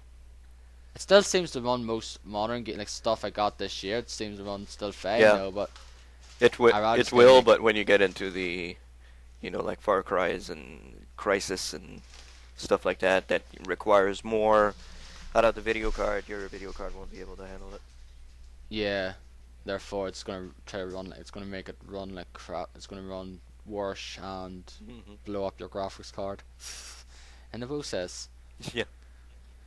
Yeah, I need to get a new one though. I want to get one of the. I don't want to get like a brand new one now, because they're fucking expensive. Yeah, if you get a brand new one, a recent one, it's gonna cost you a pretty penny.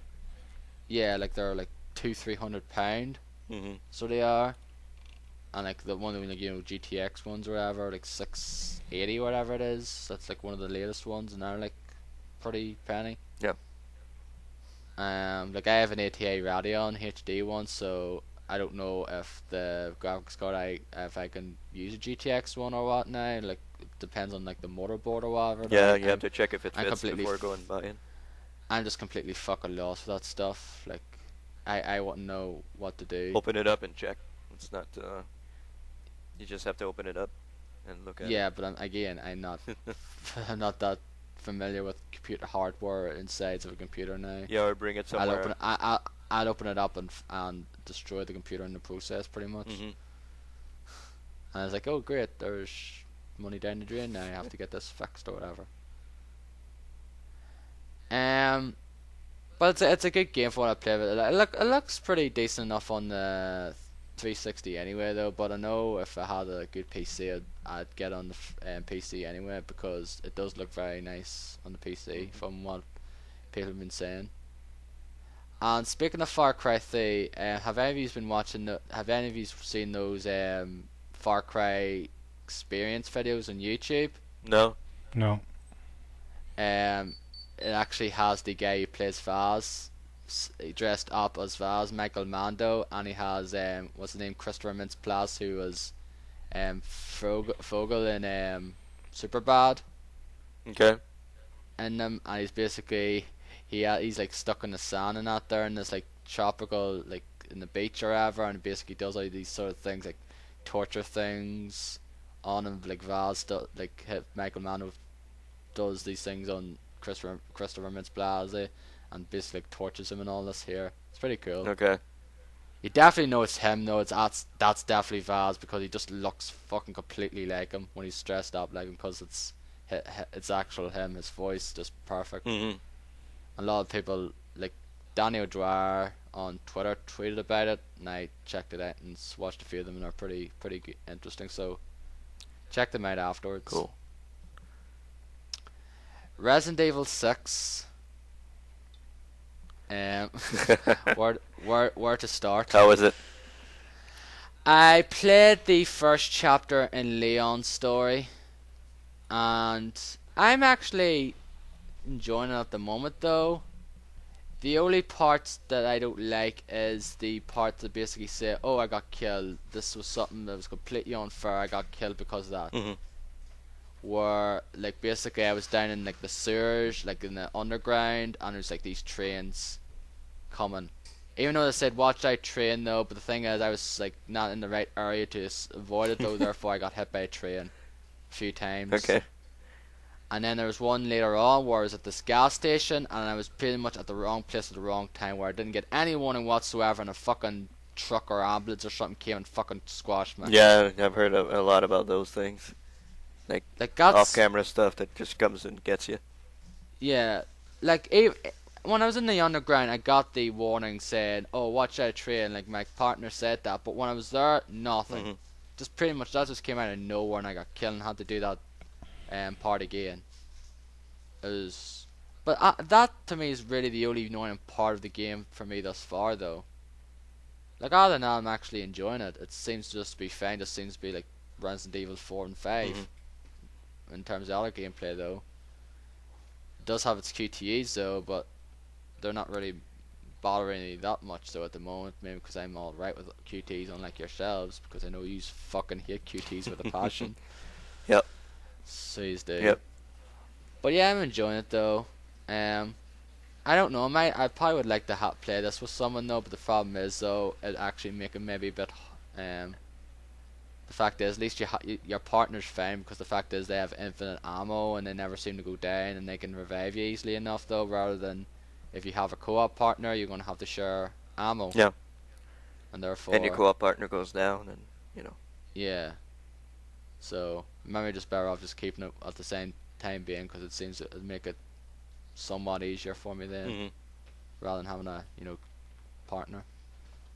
But like I'm enjoying it thus far. Like, the game looks nice. I'm on the second chapter. The when you're in the cemetery, and I heard that part from what Jam Bomb said about it, like Patrick and Brad said about it, is pretty bad part. Mm-hmm. So I'll try it What, out. climbing the maybe rope? Yeah, climbing the rope or her is probably one of the worst moments in the game. So I don't know what it's gonna be like now. I don't know who's did they say what campaign that was in now? I have no idea. Okay. But yeah, it seems to be fine thus far. Like I'm enjoying it for what it was. Like I spent like 2 hours playing it there the other day Mm-hmm. for the first chapter. Because there were certain parts of it that were pretty tricky, but it's good. Hotline Miami, I talked about it already with Derek though. That I got on the Steam weekend sale there, and yeah, that game's fun. Soundtrack's nothing special for me now. I know a lot of people really like it, but for me it's nothing special. I just seem to like those, orchestral stuff more, like from RPGs and the like, and some like remember stuff more than the beat stuff, like the do goes on for like 5 minutes. I've never been a big fan of that music, so therefore couldn't care less. And finally, I played some Cinemore, which is a shoot 'em up. It came out in the 360. I got on the PC because it was on that big picture mode sale. Mm-hmm. Because there's a bunch of games there on sale. I got it. I got Harry Potter, Lego Harry Potter years 5 to 7. Okay. It was, I think, £5.9. Potter. I got Wizorb, which is like 49p. Have you tried that game yet? No, I haven't played it yet. No. I heard it looks pretty good though. It's basically like an RPG version of Breakout. Yeah, that's what it looked like to me. What fucking other games did I get now? Audio Surf. No. No. I have that already. I have already started for years, so that Yeah, I think that's me one of too. the first games I got on Steam. So it was. Yeah, it's like one of the first Steam games I've ever got. Yeah. Oh god, what were the fucking other two now? Like Cinemore, Lego Harry Potter, Wizorb. Was it They Bleed Pixels, which is like this platformer game. And the last one was, oh god, I forget. I'm looking at the list right now, actually.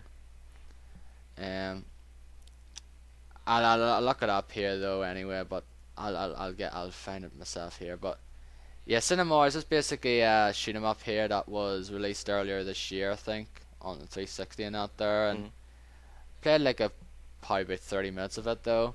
Seems decent enough though. It kind of goes in a sort of time mechanic though, where you have a set number of time though, and every time you destroy an enemy you add more time. You have score based as well, but it's not like you have like an energy bar now.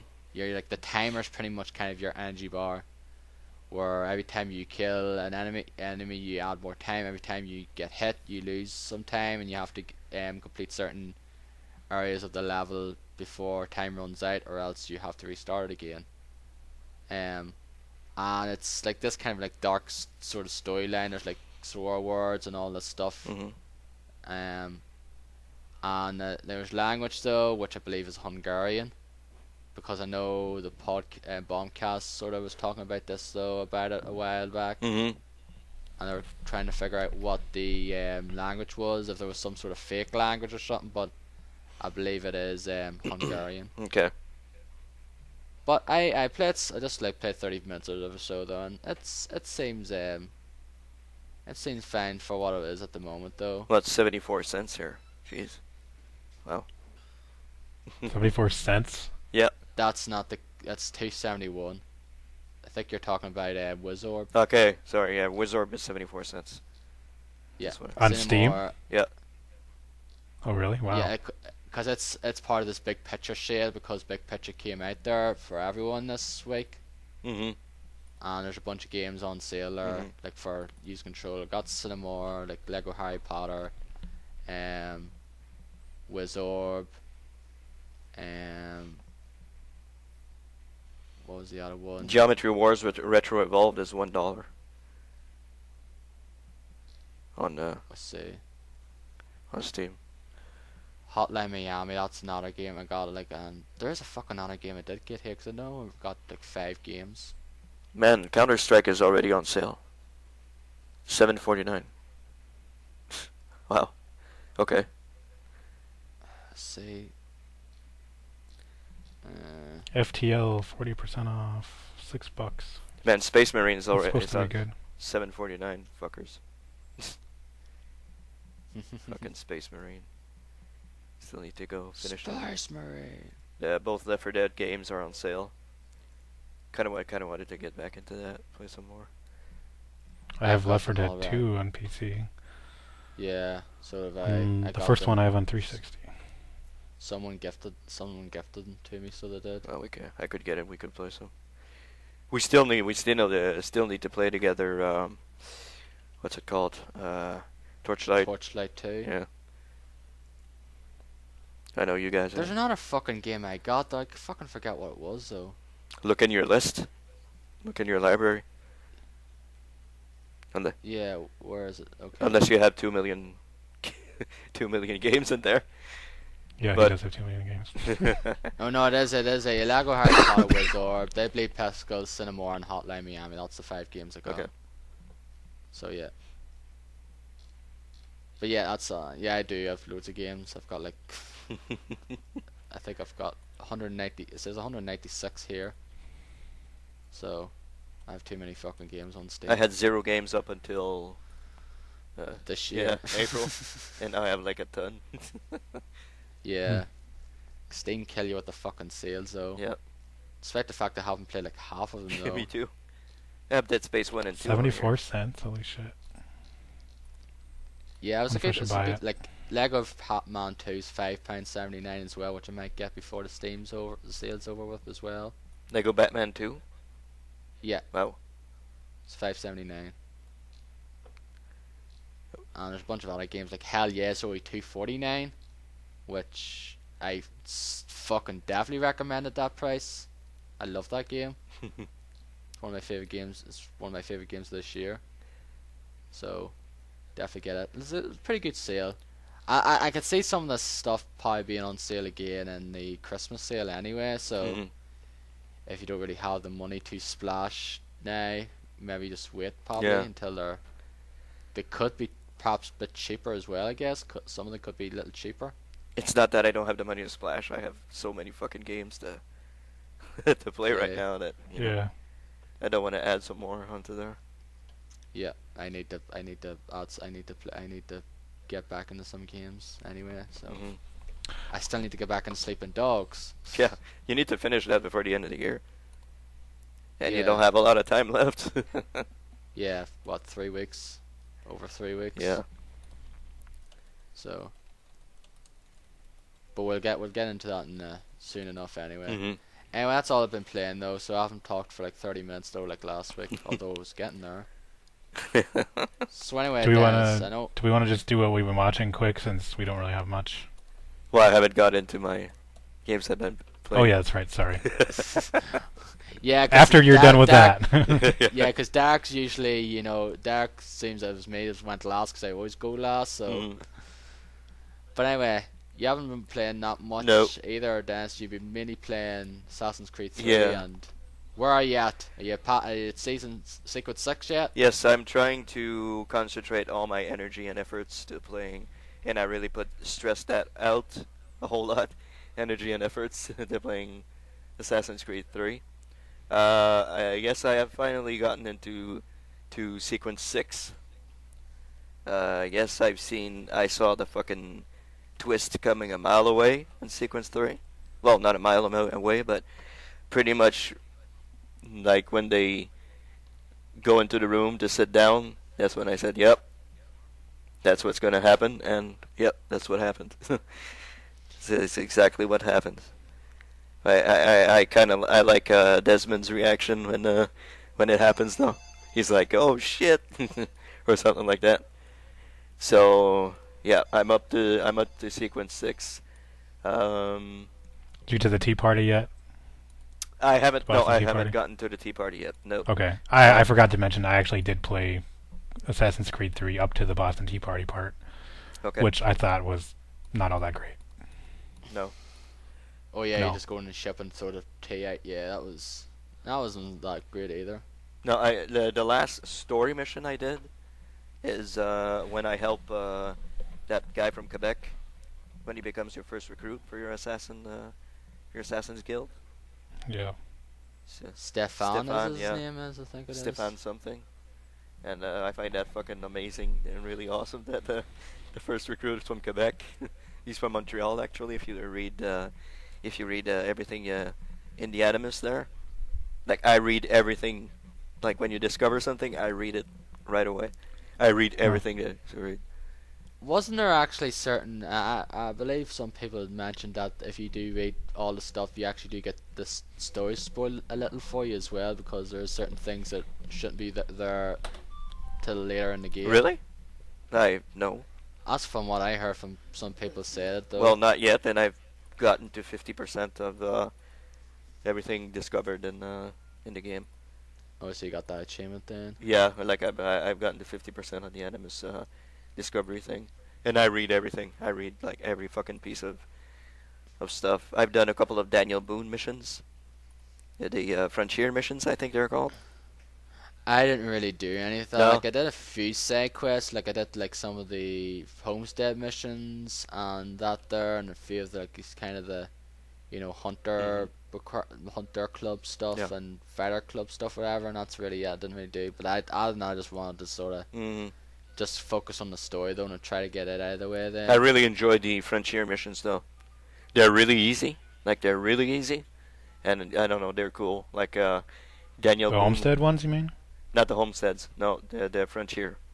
Yeah, Frontier ones. Frontiersman? Yeah, where you talk to Daniel Boone, and he goes. Oh, is that who that is? Yeah, and he goes. yeah, it's like frontiersman ones. Yeah, that's the. Did that's the you ones. did you do the Sasquatch one? Yep, I did it. Yeah, I was like, oh, okay, he's Yeah, not it's- Sasquatch. Yeah, it's all it's all BS. Like it's all. Yeah, yep. It's And really. there's a UFO one too. Yeah, the UFO one, the Loch Ness monster one. I find it really Yeah. awesome. I find that cool. You know, you have to discover the reason why. And it's all bullshit so far. So that's pretty awesome.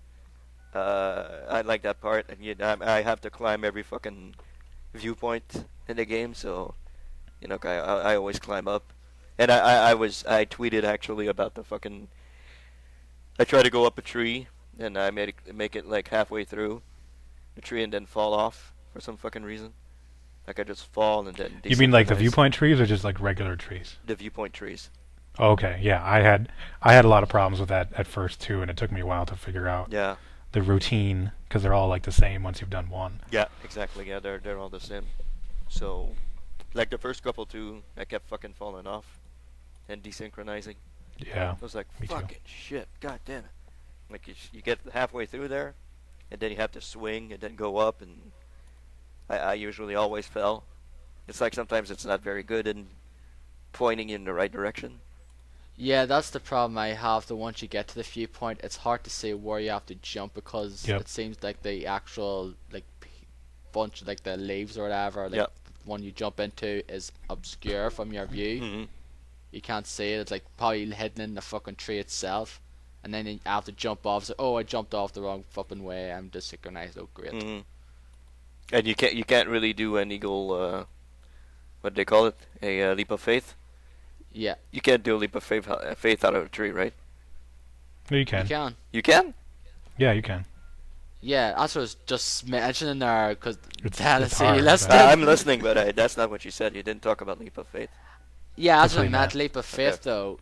Yeah, because there's a certain point, like when you get to it, though, you can't see the actual, pile of leaves or whatever you jump into. Mhm. It seems to be obscure from view. Exactly. That's another thing. That's Sometimes. another thing. Another gripe that I have about the game is whether you're climbing or whether you're in combat. If you swivel the camera around, sometimes your view is going to be completely obstructed, and you can't see what you're doing. Like there's no I don't know, like shadow or see-through stuff or anything. Like your view is obstructed. You don't know what you're doing, and that's happened to me a couple of times during combat. So I just try to swivel the camera around and get back to a good position where I can see what's going on. And I don't know. The combat's really awesome. Like it's really fluid. It's really great. When you get a couple of combos going, that's fucking amazing. Like you get a couple of guys down. That's great. Yeah, I love the little sort of cinematic kind of ones, so where you get like two little wee animation cuts out and you like kill two or three of them at once. Mm-hmm. That's really great. Like I really love that. That's really well made. But I think I think Eduardo also tweeted about that. The stealth aspect of this game is utter shit. Like, it's really Yeah. horrible. It's really well, like, it's really, really badly made. They don't give you the tools to actually get the stealth done right. So, I don't know. It's really, really horrible. I don't know if it's the same way in Far Cry, but in this game, like, it's really, really not well made. Did you find that, Darren, on your side? If Far Cry 3 is kind of the same way. It's like you know have an indicator, like you know when you're sort of near them, and then you have but it depends on your level of notoriety. Mm-hmm. Where like if you're incognito, if you don't, or like level 1 to sort of say, oh, you basically investigate and have the little wee icon on the top of their head. Then Mm-hmm. it's like it's white and then it's like it's going like it's orange and then like fills up with red though. Okay. Far Cry 3 has something like that though, where you're near them though in like this restricted area, and then you see like they're like an hour with certain like say it's like to the left of you. Okay. They're looking from that way, and then basically it's filling up though, and then once it's filled, it's like, oh, they've seen you. But you try to get in the cover then before that like hour is filled up then. So it pretty much shares that element though. Mm-hmm. But yeah, I wasn't really a big fan of the stealth missions. I did not like the stealth missions in this game whatsoever. Okay. Like to me, they were probably my least favorite missions in the game. The fact is, there's one too many of them as well. Like, are there ones that it's automatic fail if you get caught? I know. Yeah, there was a few of them ones. Like that one, you had to rescue the captives early on in the game. Mm-hmm. There's a couple of other of them, or Yeah, okay. yeah. Sorry, what was that? There are a couple of others mission like that. Other missions. Yeah. There's one later on where you have to assassinate one of the targets, William Johnson. You have to go up this mountain, so it is. Okay. And basically you have to get to the area where he's at without getting caught, and it was pretty tricky. Okay. But I hate the stealth in this fucking game. I really do hate. I don't know what they did wrong or what they do, but it's really, really badly made. It's really badly made. Other than that, I've been doing, like, story-wise, I haven't been doing a whole lot. Like, I've been doing everything some side stuff, which I absolutely should stop doing. But, you know, I've been going around, like, doing the homestead missions. Now I have all the assassins I can liberate. Well, the prisoners that become, that go into your assassin guild, I guess. So I've been doing that. I don't even understand how that works. No, me neither. I don't know. Like, I've been trying to do those, and then like, oh, here's these guys that are, you know, threatening this merchant and for taxes or something, and then you don't kill all of them. There's a specific one you have to kill, and he runs away all the time. Mm-hmm. I don't really know how that works. Like, Like, how are you supposed to get new recruits? I still only have that one guy from Canada. Yeah, I think the thing is you have to do all the missions, and then you have to go to a certain area in the ones like icons in that area, and then you go there once you've done them all, and I think you recruit them there. I think that's what I believe you have to do, but it's just done very poorly. It just basically says, do all the liberation missions in this area, and you get a recruit. It doesn't basically specifically told you go to this area after you do that. Yeah. Okay, you have to do all of them in the area. Yeah, like there's a bunch. No, there's a bunch. Yeah, there's a bunch of there's liberations around Boston now, and I think you have to do them. Like I think you can do them in a certain area, like one of the districts. Do them all there, and then go to like an area that has the icon in it, like in a bar or something. And I think you talk to the guy there. Okay. I think that's what you have to do. But I think I only got 2 recruitments overall. Okay. It's like you get another recruit later on as well, like through the story, pretty much. Yeah, like That's the only 2 I ever did. I did like all the liberation missions in Boston now, but the problem is even if I went to those flipping areas though, after doing the missions to those areas, it just basically did it, like talk to me thing, but it didn't say anything. Oh, you recruited this fella, or you recruited people. It's like, Nothing about it. Okay, when you went into your assassins thing, were they there, or they weren't there at all? No, there was nothing. Okay, that's kind of weird. I know I went and there was Stefan that was there, but I couldn't send him on a mission or anything because it was like 0% success rate. I said I'm not gonna fucking send him there so he gets killed or anything. So I don't know how that works really. How you can't get that done. It's kind of weird. But yeah, mission wise, I just destroyed like the tea that was on the dock.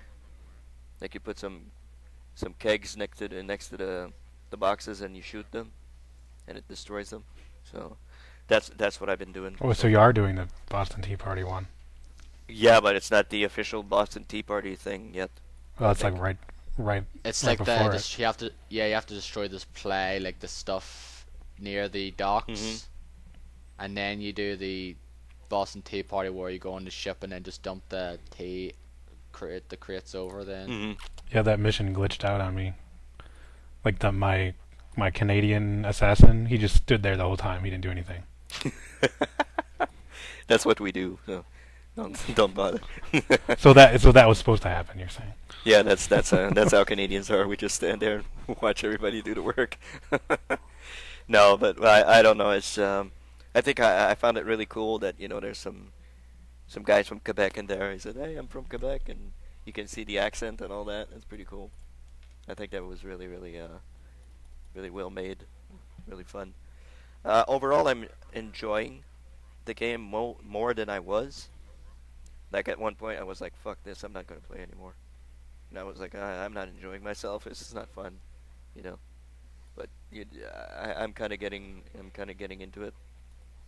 Like when you had to do all the fucking hunting, I was like, if this becomes a priority, if I have to do this all the time, I'm gonna be like, fuck this game. I'm not doing it. Like I really do not like the hunting part. But do you enjoy the game? Like, are you excited? Like, do you want to go back and play it like right now? Or are you just kind of playing it because you feel like you kind of have to? I think maybe the beginning of the week that was the case. I was playing it because I had to. I kind of wanted to get it done and see what happens and all that. But now, yeah, I kind of want to go back and play it.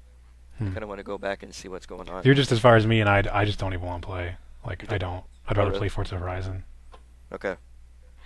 Like, I want to get into Far Cry, but if Far Cry is going to be all stealthy fucking missions again, well, fuck. That's the first I've ever heard anybody saying it's a stealthy game. It sounds like it's kind of like do what you want. Yeah, I know. But when like Darren told me that, I was like, fuck. God damn it. Like, I thought I was able to come out with my guns and just shoot the fuck out of everybody, So...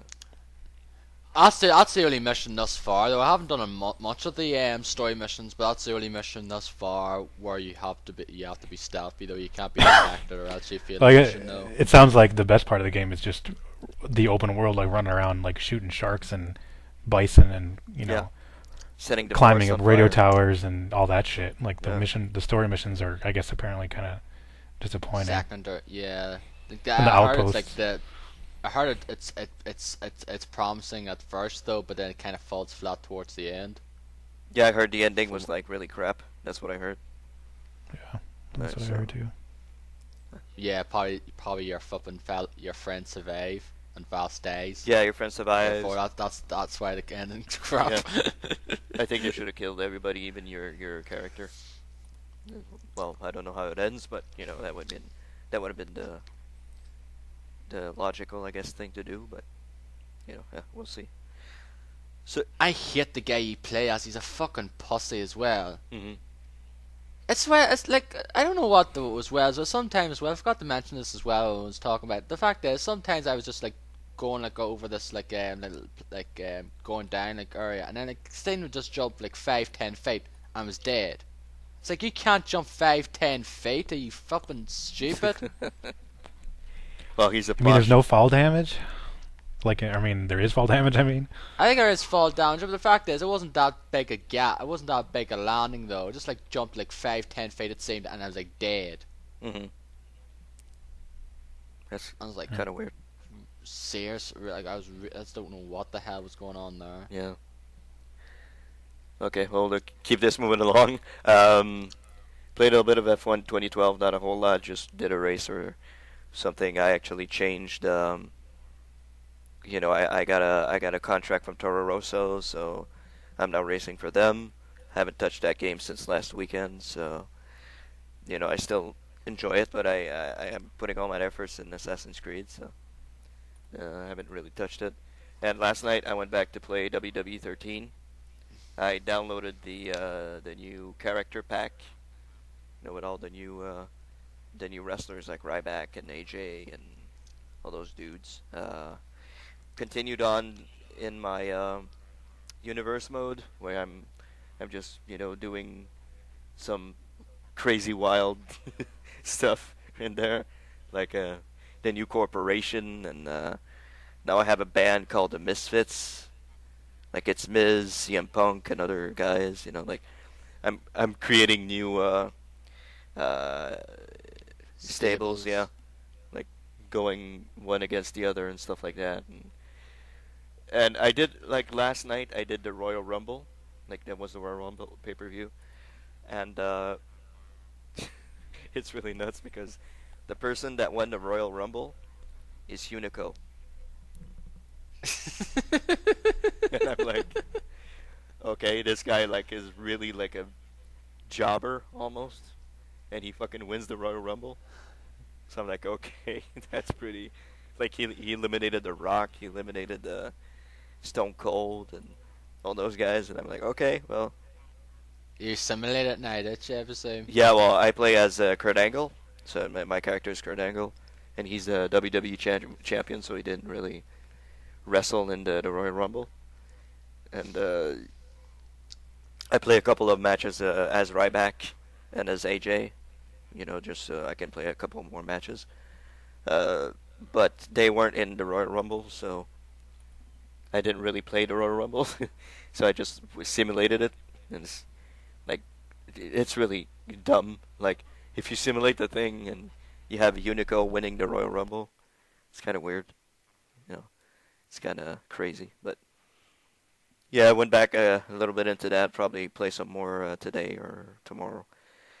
That's pretty much I got. How much was the package? 800 points, was it? I don't know. I think it's 80. It's $1 per character. But I have the Season I have pass the or the season pass. all access pass or whatever it's called, fan access pass or whatever it's called. I have the fan access pack and the pass. And what's really funny is that I cannot find Goldust or Diamond Dallas Page anywhere, and they're supposed to come with that pack. And I cannot. I thought they were supposed to be available. I thought they were already available. Yeah, they're You playing on PC or 360? 360. Oh, weird, huh? They're supposed to come with the fan access pack when you download it.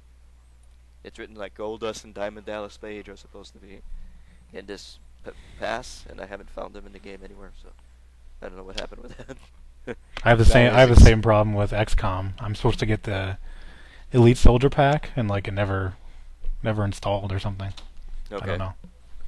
That's really weird. I don't know. It's expired. You only got them for a limited period of time. Well, it says it comes with, I bought the physical version. It says includes the Elite Soldier pack, bonus time level content, and it's supposed to like automatically download when I, put in my little key that comes with the game, but it didn't. Oh. So I don't know. Okay.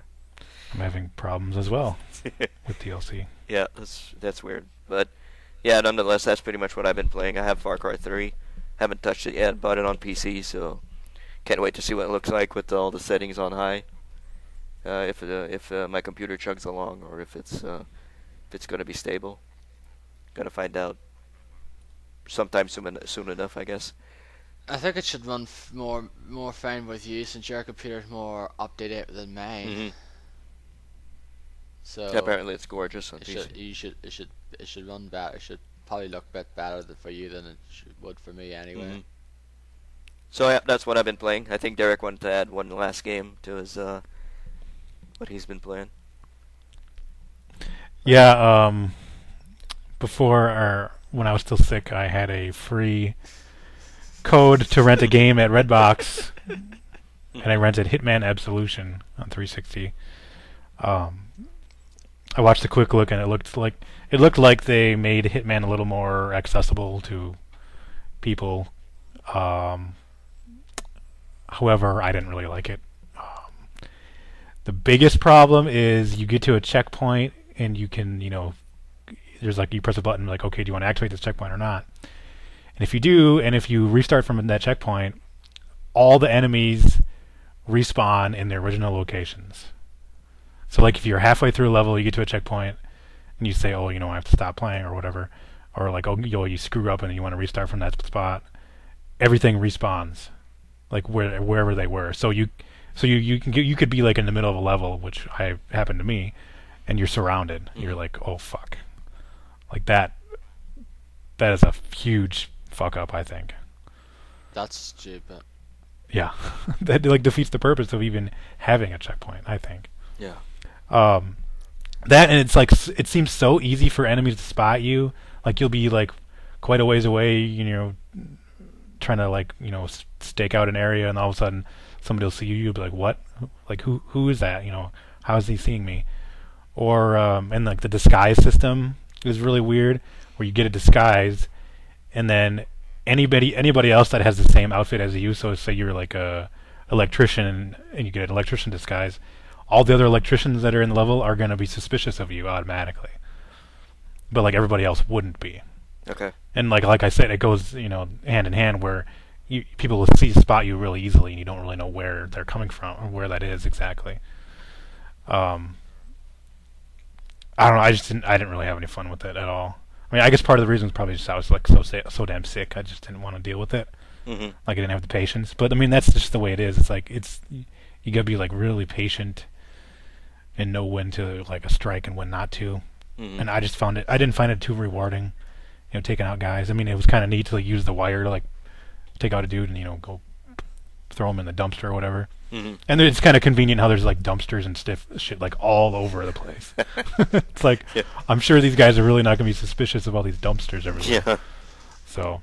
Yeah. Another weird thing is I got to the second mission, which is like the China mission, and which I think they showed that off numerous times in preview coverage. Mm-hmm. It's set up where there's like numerous ways to take out your target. Mm-hmm. You can either like poison this food that's at this little stall or stand. You can poison these drugs to kill them. You can go up to a second floor apartment, and there's a sniper rifle up there, and you can take them out that way. There's an explosive like C4, and the guy has his car parked up in this alley. You can go put the C4 on the car, set the alarm off. The guy walks to the car and then like press the button, and he blows up the car and kills him. Mm-hmm. So there's a lot of different neat ways, but I don't know. I found it's hard to like kill him and then get away easily. It's difficult to do that. Mm-hmm. Like say, okay, so I tried the car alarm one, where you have to set the car alarm off and then like press the button to make the explosives go off.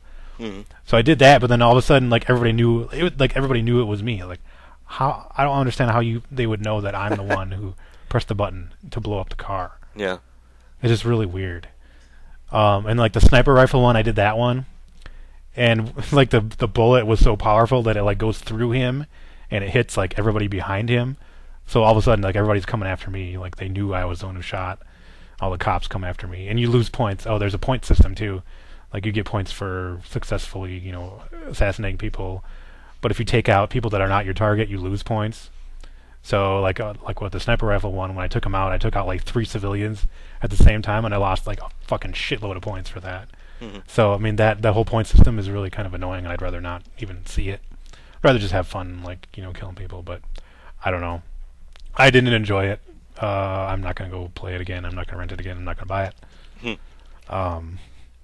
And yeah, it's another stealth game, that's for sure. You could go through guns blazing, but it's pretty difficult to do that. Yeah. Which seems to be the case with like Dishonored. I know you mentioned that. I don't know. I think just stealth games are just not for me. Mm-hmm. I mean, Metal Gear Solid 2 was probably the last one I played, and I enjoyed that quite a bit. I think my favorite stealth game is Manhunt, though. I do love that game. I did not like Manhunt whatsoever. I think the main reason I love it is just because like the executions are so brutal and so like fun to do that it's worth like hiding out in the shadows for just the right moment to like take a guy out with a crowbar or a bat or a plastic bag or whatever. It's just I don't know. I really enjoyed that. So Did you ever play the second one? no, because they censored it, so I didn't even bother. Okay. I'm not a fan of censorship. No one is really. No. So Especially when you watch certain shows or certain things where it's completely censored over there, where the bleep out stuff while it's completely uncensored here. Yep. Exactly. speaking of censorship, the VGAs were censored. Yeah, they were. You couldn't say fuck or shit or asshole or whatever. Mm-hmm. But yeah, we can show like people getting their heads blown off and stuff, no problem. Yeah, exactly. Yeah, they don't. Yeah, we find swear words and all that stuff offensive, but yeah, don't show people getting their blown to limbs or something. But it's a-okay. Yeah.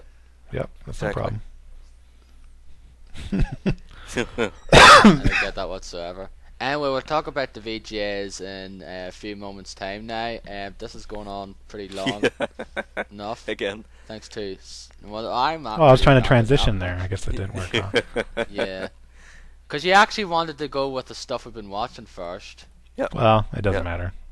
Then sorry But about that, Derek. I ruined your little segue. Good old Mur, fucking things up again. We're just going to the stuff we've been watching though. Not that much not much with No. all of us though. You and Derek have pretty much just been watching the same thing, of course. Yeah, Walking Dead mid-season finale, which was pretty good. It was really good. Yeah, it was really good. I like that they introduced the new character at the beginning of the show. Tyrese. Yeah, which in the books, which I am reading still right now, the comic books, he's there pretty much at the very beginning of the comic books. So No, not quite, but he's been around for a long time. yeah. Well, he's I think he joins them before they even get to the farm, like way before that.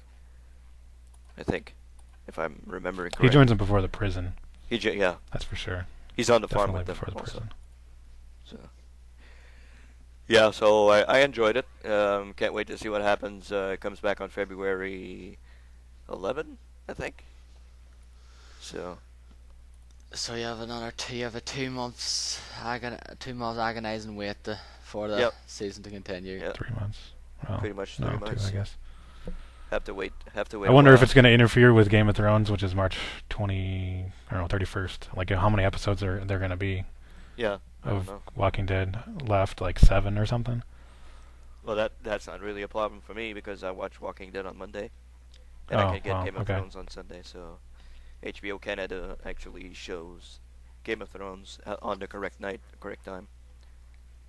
But we don't have AMC. Yeah, but No. yeah, we get Walking Dead on a Friday here anyway. So Game of Thrones is on the Monday. Okay. So So it doesn't really interfere for me. So I guess for you guys, for you Americans, it's going to be a toss-up if it's still playing, if both of them are still playing, or you can DVR one and watch the other. I guess so. Yeah, we'll see. Yeah, that's pretty much what I've been watching. I got Dark Knight Rises on Blu-ray, but I haven't watched it again yet. So yeah, I need to get it myself though, and I need to get Ted as well. yeah, That comes out this Tuesday. yeah, it comes out Tuesday. What, Ted? Yeah. You just haven't got it yet? Not yet. Fuck, that's No. a surprise. Nope. We got it like 2 weeks coming now. We got it first. That's a surprise. Considering the fact we got it later than you guys did in the cinema. Mm-hmm. That's weird. That's strange. No, it's been out here for 2 weeks now. Hmm. So it has. We got Dark Knight Rises this week as well. Yeah. So, but have to get both of them because I need to watch them again, especially Ted, because you still need to watch Ted. Dennis. Yeah, I will. I will watch it. It wasn't Get it it this wasn't week. here Get it anymore this- when you guys went to see it.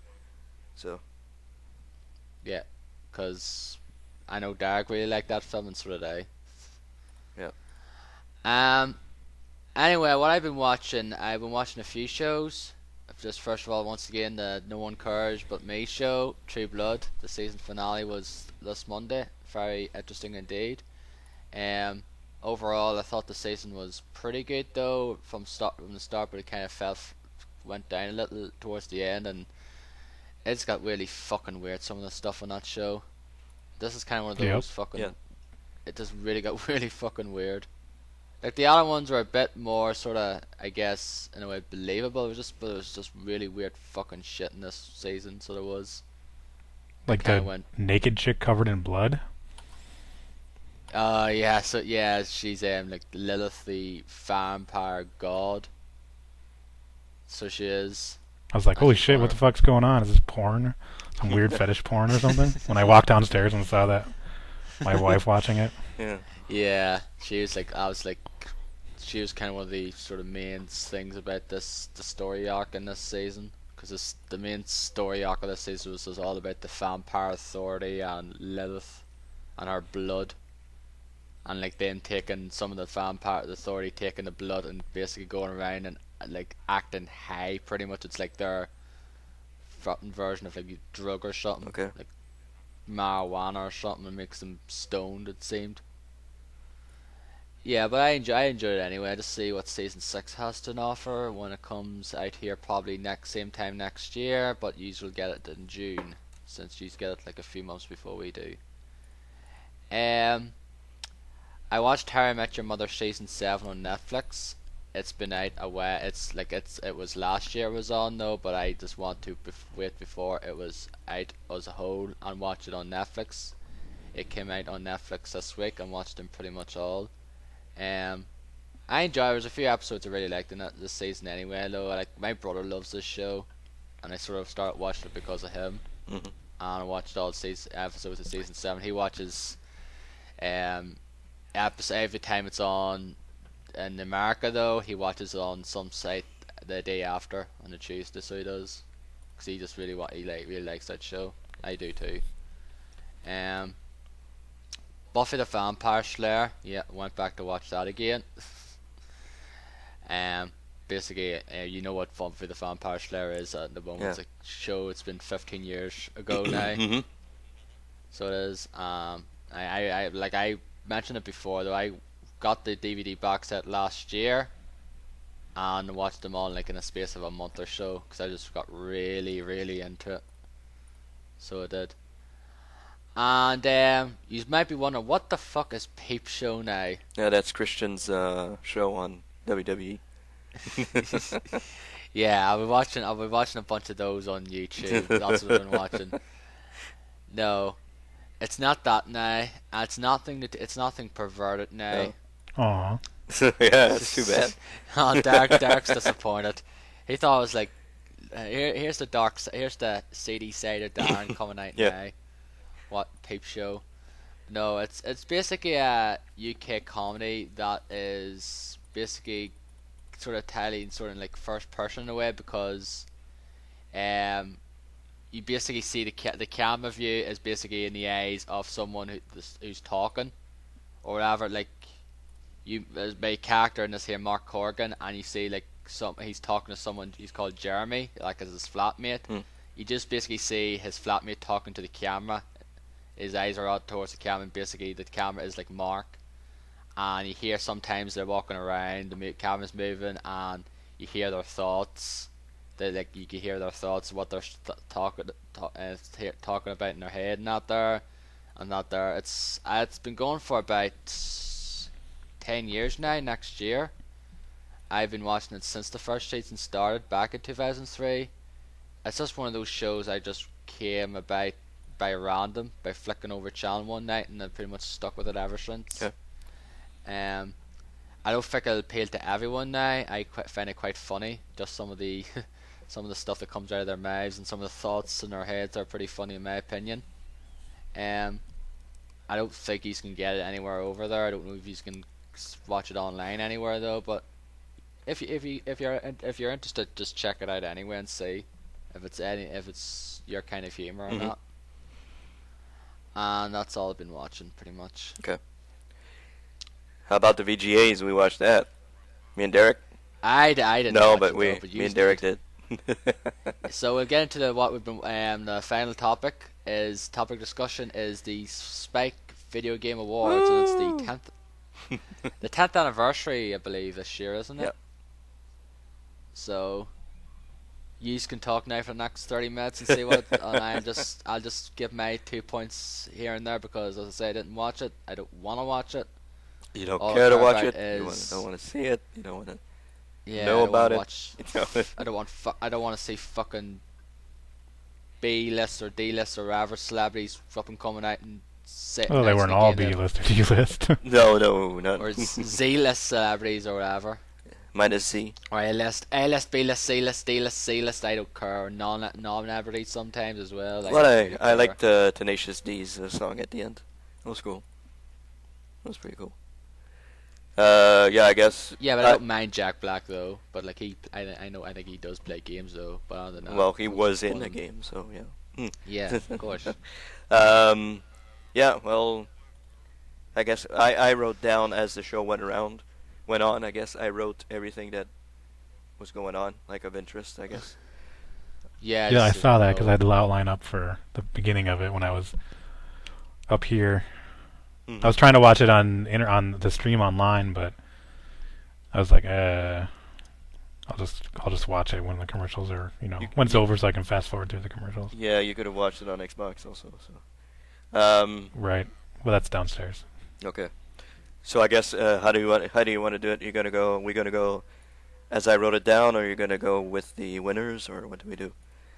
just basically how the show went, pretty much. How the show went.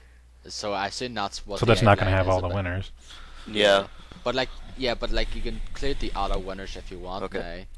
So the show started off. I guess Sam Jackson was Samuel L. Jackson, for those who don't know, was the host again this year. And I don't know. I don't think they're like going on the fact that he's a bad motherfucker and I think that I don't Yeah. know. That was really over fucking exaggerated all the time. Yep. Like every little skit they did. Yeah. So and they put him in video games, I guess. Like he appeared in video games as voted on by the viewers. Like wasn't my. I don't think they were the specific ones. It was just like which one you would show up first. Yeah. Like it was in Halo. So there's like there was Angry Birds. Angry Birds. There was Halo 4. There was Black Ops. Yeah. I think it was The Walking Dead as well. Oh yeah, that's right. Yeah. Yeah, The Walking Dead was the first one actually. He was playing Lee, and they did the part where he has to chop off the leg of the guy. In the bear trap. In the bear trap, yeah. He's like, I'm just gonna chop off this leg. I think that one was the funniest. I think there's a release button right there. Oh no, I'm just gonna chop off your leg. Starts chopping the leg, but yeah, it was pretty pathetic for the rest of it. Like, it was Minecraft and other stuff like that. So he came out, started talking. So the first, I guess, winner of the night was Borderlands 2 for best shooter and best multiplayer. Randy Pitchford and a couple other guys came up and accepted the award.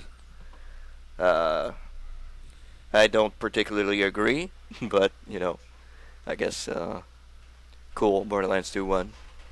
So Yeah, because Syndicate didn't get nominated whatsoever. So no Syndicate, This- no. yeah, so that category is null and void in my opinion. Yeah, no Syndicate, no Binary Domain. So I don't know.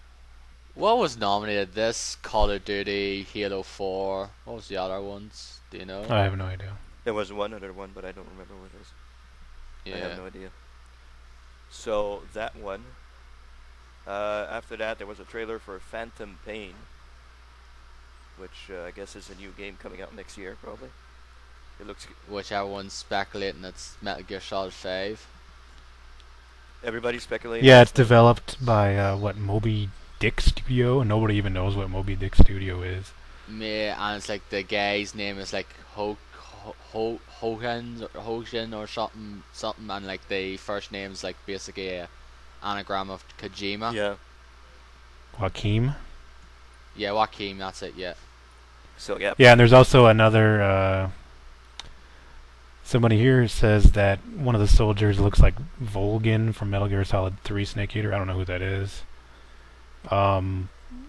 If you look at the logo of the Phantom Pain, it actually the letters, like there's some other letters that are kind of above it that are like you can't see. It almost like looks like it could be Metal Gear Solid 5. I put it in that link in the outline. Mm-hmm. So it could be. Who knows? I mean, the guy, like, there's this guy in the hospital, and there's all this shit going down. He looks kind of like He does Snake look like from Solid Snake. Ground Zeroes to me. Yeah. So I don't know. Who knows? He looks like Big Boss, so he did. From Metal Gear Solid 3 to me. So this could be some sort of, not a prequel, I guess. It could be. Could be. Could be a new Metal Gear Solid game. Who knows? Because nobody Yeah, has who any knows? idea what the hell that is. So even when it came out, I was like, "What the fuck is this?" Yeah, it's kind of weird. After that, there was a trailer for The Last of Us, and the release date May 7, 2013. So, I'm actually surprised at that. I thought it would have been later. and that game looks phenomenal, in my opinion. That game looks really good. That trailer was Yeah, great. it does. It looks really fantastic. I haven't watched it yet, though, but yeah, I'm looking forward to that game anyway. I actually thought it would be one of those later holiday games, to tell you the truth. Okay. So it's nice to say it's actually, yeah, if it's in Last of Us May. So what happens if it's out the same day as GTA 5? Oh, yep. Who knows? That could happen. After that, there was a trailer. Maybe Darren's going to be interested in this. Castlevania Lords of Shadow 2. Heck yeah. Uh, I know these guys couldn't care fucking no, less about absolutely Castlevania not. But at all, but No, you know me, I like Castlevania. I just didn't like that game because I didn't like the controls. Like I'd rather have it be like God of War. I didn't like the way that they had the dodge and is there a block? Was there a block? I can't remember. I just didn't like that. There was. I think there was just some. I think it was just like dodging, really. Yeah, I didn't. The I dodge believe. button, I didn't really like the way they placed that. But I like Castlevania, yeah. definitely. Yeah, but I love Castlevania. It's one of my favorite franchises, so there is, and I really like Lords of Shadow mainly because it was just basically like God of War, and I really like God of War. I like the action adventure hack and slash games anyway. So, and yep, trailer looks at it. Yep, looks just more like Lords of Shadow. And I think he plays Gabriel again, and when he's becoming Dracula or Dracul. okay. So So is that was the first one the one with Patrick Stewart? yeah, okay. he was one of the characters you came across. I forget his name. I think his name was Soren. Okay. Yeah, Gabriel Belmont. He was voiced by Robert Carlyle. Okay. So and Jason Isaacs played the Satan Cool. as well. I like me some Patrick Stewart. So. Yeah. He did the voice, he did the narration as well. He pretty much did like before every level he was like this big long like basically did this like narrate this text that came before each level. Okay. And there's gonna be sort of the ones that ties both of these games together is coming out on March to the 3DS. Castlevania Lords of Shadow Mirror Fate, which I am definitely getting. Okay. Moving on, this trailer was, well, the game was announced, and the trailer was introduced By fucking Jessica Alba, I believe. Yes, Yep. the trailer was introduced Of all by fucking people. Jessica Alba, who said, was talking about how this game was hard and everything, and I'm like, what the fuck, why are you talking about this? Why are you even talking about this? Like, have you even played the game? You probably don't even know what it is, so, No. kind of, well, somebody's computer's turning off. Yeah, she introduced Dark Souls 2, which actually got a whole lot of retweets and stuff like that when it was announced. I was thinking of Darren. I was thinking of Mike, 8-Bit Warrior, who probably just pissed his pants when he heard about it. So Yeah, I see. When I was coming home in the morning, seeing tweets, and I seen like some said Dark Souls dudes, and I was like, and I was like, fuck yeah. yeah, So that one was announced, and I don't know. Somebody put a link here. It says will be more straightforward and understandable. So Apparently, yeah, that's from some developer or whatever. okay. So yeah, that's coming out. Well, so don't please like I don't really care. Like, just make it the same game as Dark Souls. Just more of that. There's fine by me though. If they try and make it more accessible, it might just lose what makes Dark Souls so great. That's what I'm thinking. First place. That's what I'm thinking. They shouldn't mess with the formula. Like if they make it more accessible, make it easier, or has difficulty levels or whatever. Yeah, probably people will play it more, but be the hardcore guys. Yeah. Will be like, what the fuck, you know? So. Yeah, if they want to have that sort of side of things, do that there, but keep the Dark Souls and like the Soul series that people have known loving this up to this point. Keep that there as well for that audience. Don't make it flipping. Try to make it accessible for everyone and just kill what made Dark Souls awesome in the first place. Yeah, true. So then another winner was announced. Dishonored won for Best Action Adventure, that game can go fuck itself up the ass, as far as I'm concerned. Especially since it beat out Sleeping Dogs. Yeah, fuck Darksiders 2. Darksiders 2 also. Fuck yeah. So fuck that game. Yeah, I know a lot of people love it, but yeah, fuck it. Really, really not my choice at all for that. So, and I'm pretty sure it wasn't your choices either. You guys probably would have chosen Darksiders. No, Darksiders 2. That's definitely. I don't know. It would have been either Sleeping Dogs or Darksiders 2. I don't know. Mm-hmm. I haven't finished Sleeping Dogs yet, though. So. Yeah, but I wouldn't have been mine. I wouldn't have minded with Sleeping Dogs either. Though. Yeah, I'd be like, fine with. Dishonored, really. Action adventure. Yeah. I went into a little Twitter war with Ross when that was announced. Who?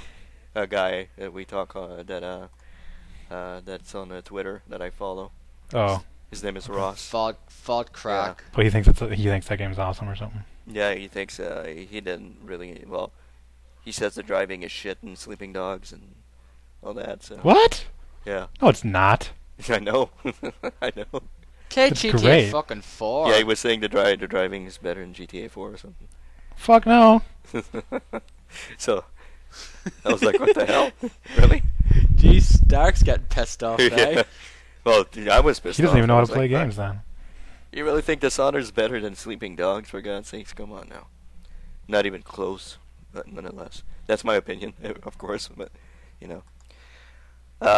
Then Journey won 3 awards. Well, it won Best Independent Game, Best PS3 Game, and Best Original Score. So, won 3 awards. That's pretty cool. Pretty cool for Journey. I think Darren's the only person who played it here, but...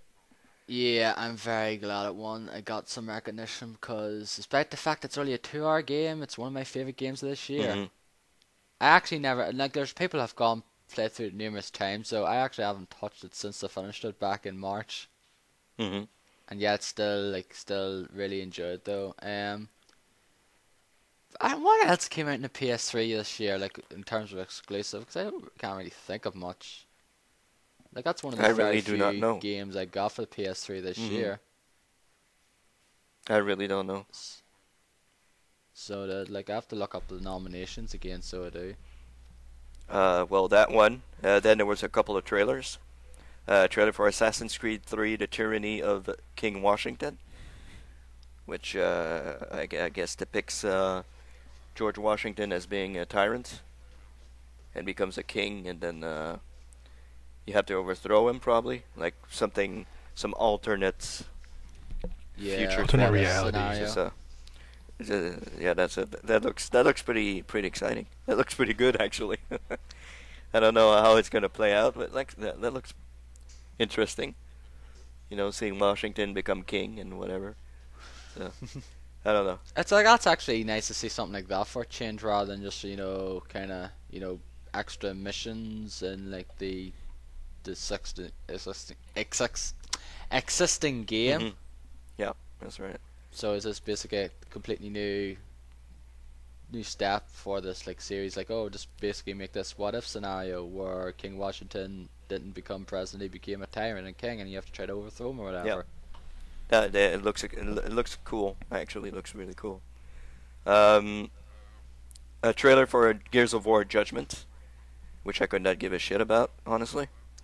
So, Me I either. don't. Yeah, no, I couldn't care less. This game shouldn't be made. Nope. It's like no one cares about this game. yeah, Is anyone out there really looking forward to this game? I don't know. No. Prequel to From Gears what of I War can 1. gather, no. I don't know.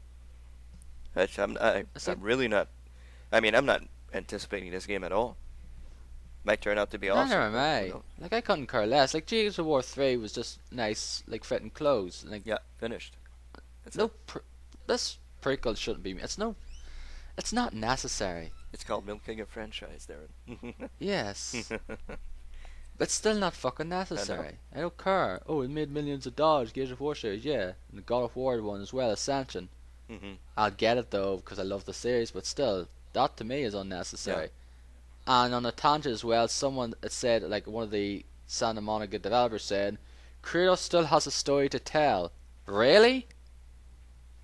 I think no. Not really. I No. think we had a story pretty much told throughout the last 5 games. Yeah. We don't need another fucking 5 to fully explore. Yeah. Exactly. Like, jeez. So that trailer was shown. It wasn't really exciting. Didn't look. It's Gears of War.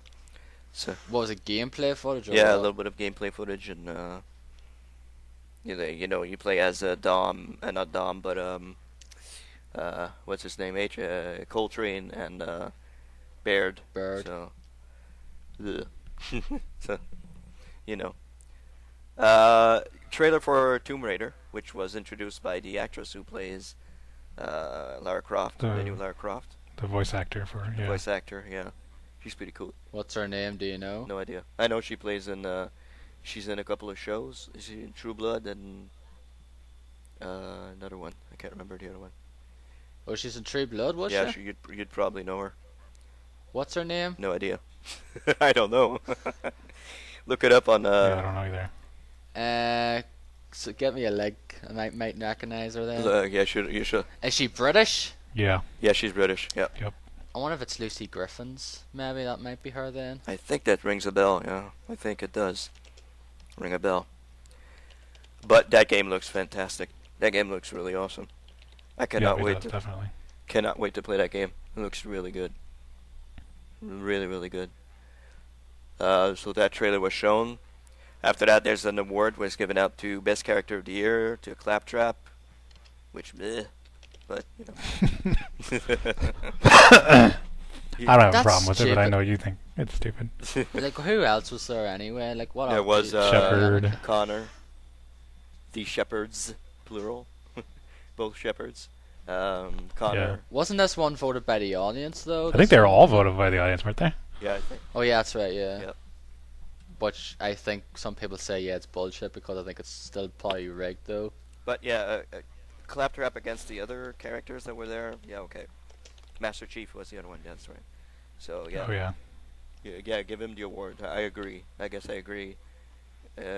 Competing against those people, but like where's Voss? Where's the guys from Binary Domain, which were pretty cool. I'm sure there's The other French robot. Who? The French robot. French robot? Yeah, from the French robot from Binary Oh yeah, Domain, yeah, absolutely. Yeah, that guy. that I have not seen myself, but I heard about. Yeah, he should have won. And the thing that really I don't know, kind of ticked me off is when he's accepting his award, and he mentions AK for not AK but what's his name? God damn it. The robot from Star Wars The Old Republic. HK-47. HK-47, yeah. He's like, hey, I feel like HK-47 now. I'm like, no, you're not even fucking close to HK-47. So, Huh. I didn't even see that. no. Or no, I don't. I didn't remember it. So, yeah, well, I guess, yeah, against the people he was, against the characters he was against in that category, yeah, I guess, yeah, he's the best one out of the gang. I don't know what the fuck Connor was doing there because I don't find him interesting at all as a character, but Yeah. I don't know. So far, I don't either. Compared to Ezio, jeez, he's really crappy. Yeah. Yeah. But I think he's better than Altair, though I fucking hated Altair in the first game. Not really. The best one was Ezio by far and wide. Like, Ezio was really awesome. So. Yeah. Then there was an award for Game of the Decade, and that award went to... That was like Entertainment Weekly thing or something. Yeah, Entertainment Weekly. Poll. I think all the nominees for that were pretty good, except for... I'm surprised they didn't put, like, Skyrim in there, but they put Arkham City in there. Yeah. I don't know. That I found kind of odd. Skyrim would have been the game that people remember a lot from last year more than Arkham City. No, it's the Game of the Decade, dude. Not the last year. It's 10 years. Oh, yeah. So, the one game I was like, what the fuck is Wii Sports? I'm like, what the fuck is that doing there? No, but wasn't it like from 2002 to 2003, like 11 or 2002 something? I don't know. 2012, apparently. It's supposed to be from 2000 to 2010, but didn't Arkham City come out like last year? After 2010? Yeah. Yeah. Came out last year. So I don't know how that can even be nominated. That's why I'm saying why Skyrim should be there. Well, that shouldn't even be there either, Skyrim then. Not there. Yeah. Maybe it was. Whatever. It's all stupid. Yeah. But the Go winner, ahead. the winner of that With was the winner. Half-Life 2. So. Half-Life 2, yes. Half-Life 2 was the winner, which I'm fine with. Yeah, me too. I'm not. No. That game's overrated as hell. Really? Wow. Okay, I don't agree at I'd all. say the same thing about Dark Souls, but that's fine. Only joking. No, I really liked Half-Life 2. Half-Life 2 is No, fantastic. I played it there like 2010 for the first time. I really liked it. Half- I still yet to play the episodes. But what's the fucking point when there's nothing been out for it since 2007? Yeah. The episodes are good, I think. Yeah, the episodes are Yeah, good. with 5, yeah, love to take their sweet ass time. Yeah, Valve, come on. Give us Half-Life 3 already. Yeah, make 2 fucking Left 4 Deads and a Portal game. Like that's pretty much all you've done, and Dota too. And that's pretty much all you've done since then. Then there was 2 trailers, one for Halo 4 Spartan Ops, which I don't know why the fuck that's there, but yeah. Yeah, why show a trailer for that? Like seriously, what? Just because it's Halo? Yeah, probably. Yeah, Yeah. probably. So there was a trailer for Halo 4 Spartan. I think they were just trying to fill time though, because there was nothing really else announced though. It was just like, okay. just Yeah, there's like here anyway. no big reveals, and they always generally have like a big reveal. Mm-hmm. More than just one. That's true. I'm thinking like Phantom Pain and probably Dark Souls 2 were the big reveals. I guess, but yeah, I felt like last year they had way more. Yeah, that's true. What did they have last year? Do you remember? Oh, you didn't know? You didn't say at the very beginning they had South Park Stick of Truth. Oh yeah, that's right. They showed. I think there might have been some gameplay footage in there, but it was hard to tell. There was no like HUD or anything. Mm-hmm. That's right. That looks pretty cool. I think that looks good. Yeah. Fortunately, that's been delayed or something because it's not coming out now in March. So it's just basically confirmed release date now. Since of course THQ's fucking and shit. Mm-hmm. So we don't know what's going to happen with that game for the time being. Yep. Did you buy the THQ Humble Bundle? Say what? Did you buy the THQ Humble Bundle? No. No. Oh, Not yet. neither did I. No, not really. It's not because the thing is, I've got most of the games anyway, so there's not really any point. Yeah. Mm-hmm. Yeah, it's no point, but I'm glad to see this doing really well. It's giving them a lot of money. That's good. Trailer for BioShock Infinite, which looks fucking amazing. That game looks fantastic. I cannot wait. My most anticipated for next year. So, yeah, cannot wait to play this game. I think that trailer sold Derek on the game also. Yep, as I said earlier. Yeah. So, and big surprise, shockwaves going on everywhere. The game of the year is Walking Dead, which I was like, what the fuck? I was really happy, but I was like, holy shit, really? That won? Yeah. Like I was expecting something else completely, like Black Ops or Halo or something. But Or Assassin's I Creed. don't think a Black Ops was nominated. it wasn't. I don't think so. No, What was I that? think it was Halo Journey. Mass Effect 3, Assassin's Creed 3, Halo 4, Walking Dead, and Journey. Okay. I think those are the games that were nominated. So Walking Dead won. Very, very happy about that. Game of the Year. And Telltale won Studio of the Year. So that's cool. It's really cool. Congratulations to Walking Dead. And Yeah, honestly, I'm honestly very happy with that there. Like, I don't care about the VGA though. Like, oh, it's just some shit with half these celebrities. Most of them don't play games. To save that, don't even play games. They're just there for a paycheck. Yeah. Well, there you go. Like I'm still not over Jessica fucking Alba announcing Dark Souls 2. Like, do me a fucking break. Yeah, that was fucking pathetic. Give me a fucking break, man. That was fucking pathetic, honestly. I could be completely wrong, because she could be a secret fan, but I very much doubt it. I doubt it. I really doubt that. I really doubt that, honestly. But wasn't Will.i.am come out last year and announced, I think it was Mass Effect 3 trailer, wasn't it? Or someone like that came I out think so. as well, with the trailer for it or something. Mm-hmm. And the show ended with a performance from Tenacious D. They did a song. I think they have a new album coming out. They did a song from that album. Which was... You forgot another performance, Dennis. Say what? You forgot another performance. Which? Linkin Park. Oh, Linkin Park, yeah. Linkin Park, you forgot them. Oh, yeah, well, I fast forward through that. Yeah, fuck that. Linkin Park is garbage now, so whatever. Yeah, no one cares about Linkin Park nowadays. Some people say, "Oh, not Linkin Park." No one cares about no one cares about Linkin Park in the first place. That's not true. They were popular. Yeah, they were liked. No, they're nowhere near as popular as they were nowadays. They're just pretty much a fucking joke nowadays. Yeah, they are a joke. It's fucking horrible. Don't know what that guy was doing on stage with a guitar when everything's electronic. I was like, what the fuck are you doing, bro? But anyway. Yeah, isn't like it used to be all guitar. Like they were pretty much like new metal, pretty much. Mm-hmm. Now they're like mostly like kind of electronic rock / metal kind of techno type stuff. Whatever you want to call it. Yeah, it's pretty much garbage anyway. So, okay, so I guess we should go with the rundown of the winners. Yeah, I just want to say these other winners are. So we said Game of the Year, Walking Dead. Best performance by a human male. Damon Clark and Borderlands 2 as Handsome Jack. What the fuck, really? Yeah, what like that to me, that's kind of silly because I don't get that. 'Cause, like from what I've played of Borderlands 2, he's fucking really annoying. More than anything. He's annoying, but I think he did a good job. He did a good. Yeah, but I think. I don't know.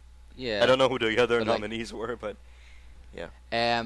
The guy who played Lee was in there. I know that. Fuck, he should have won. That's already it. Oh, was he? Well, that's too bad. He should have won it. Yeah. Best performance by the human female, Melissa Hutchinson in Walking Dead as Clementine. 100% agree. Yep. 100%. Best musical score, Journey. Best graphics, Halo 4. Yep, I can definitely agree with that. Yeah. I guess for a console game, yeah. I agree. Definitely, yeah. He's definitely one of the best looking games this year. It's like even on a console, it's very good.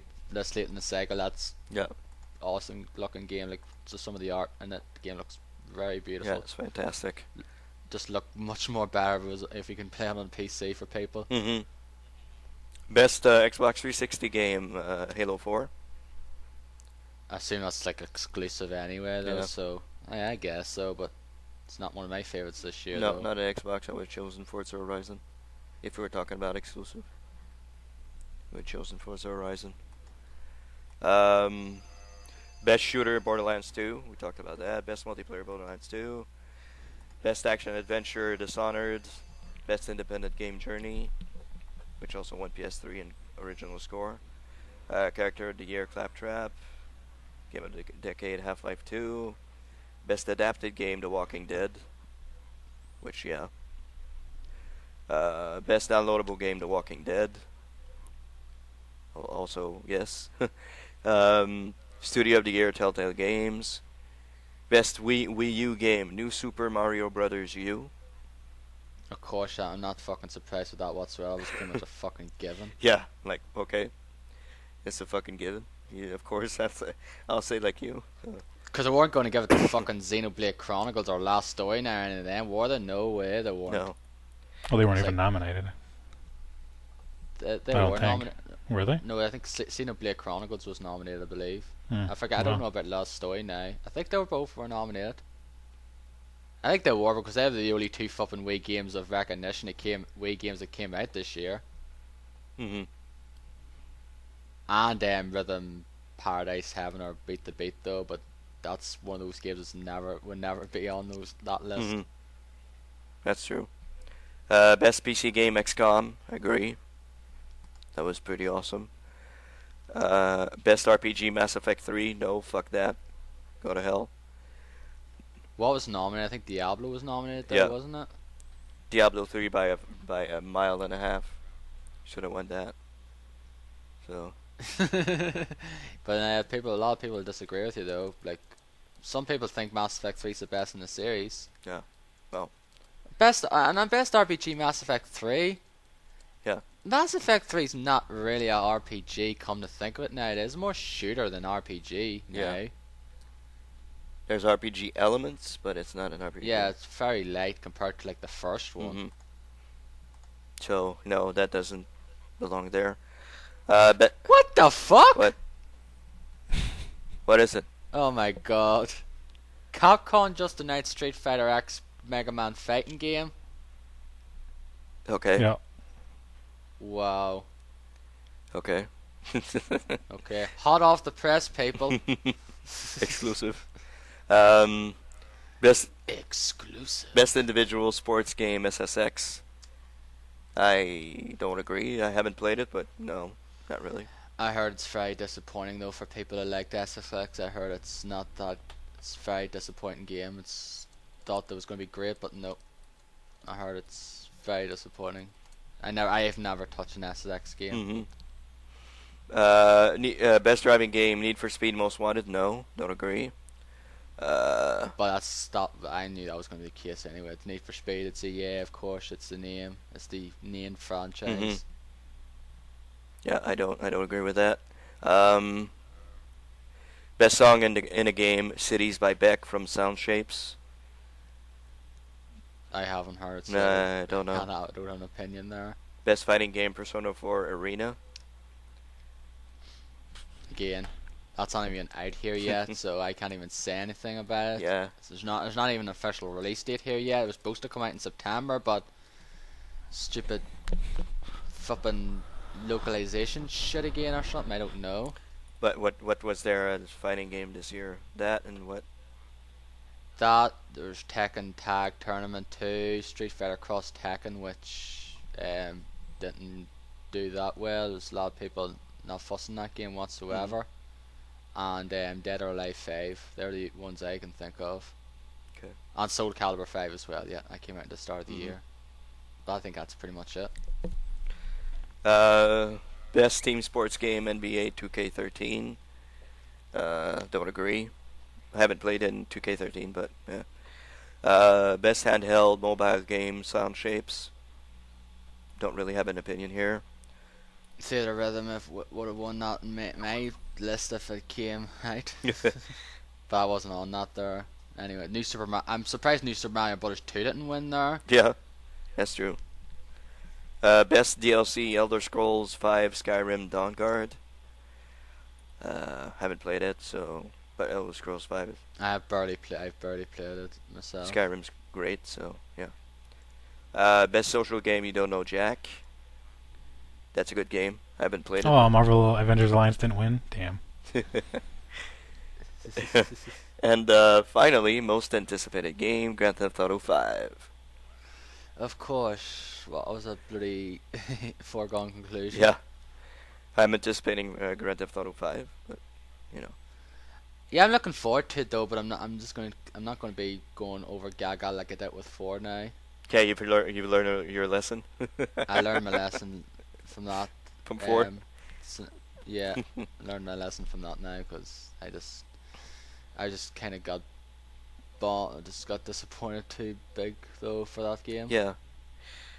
Like, came out on my birthday. What better way? Like, my most anticipated of 2008 came out on my birthday.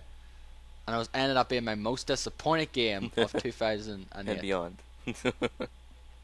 So yeah, there you go. Those are the winners. Not too bad, I guess.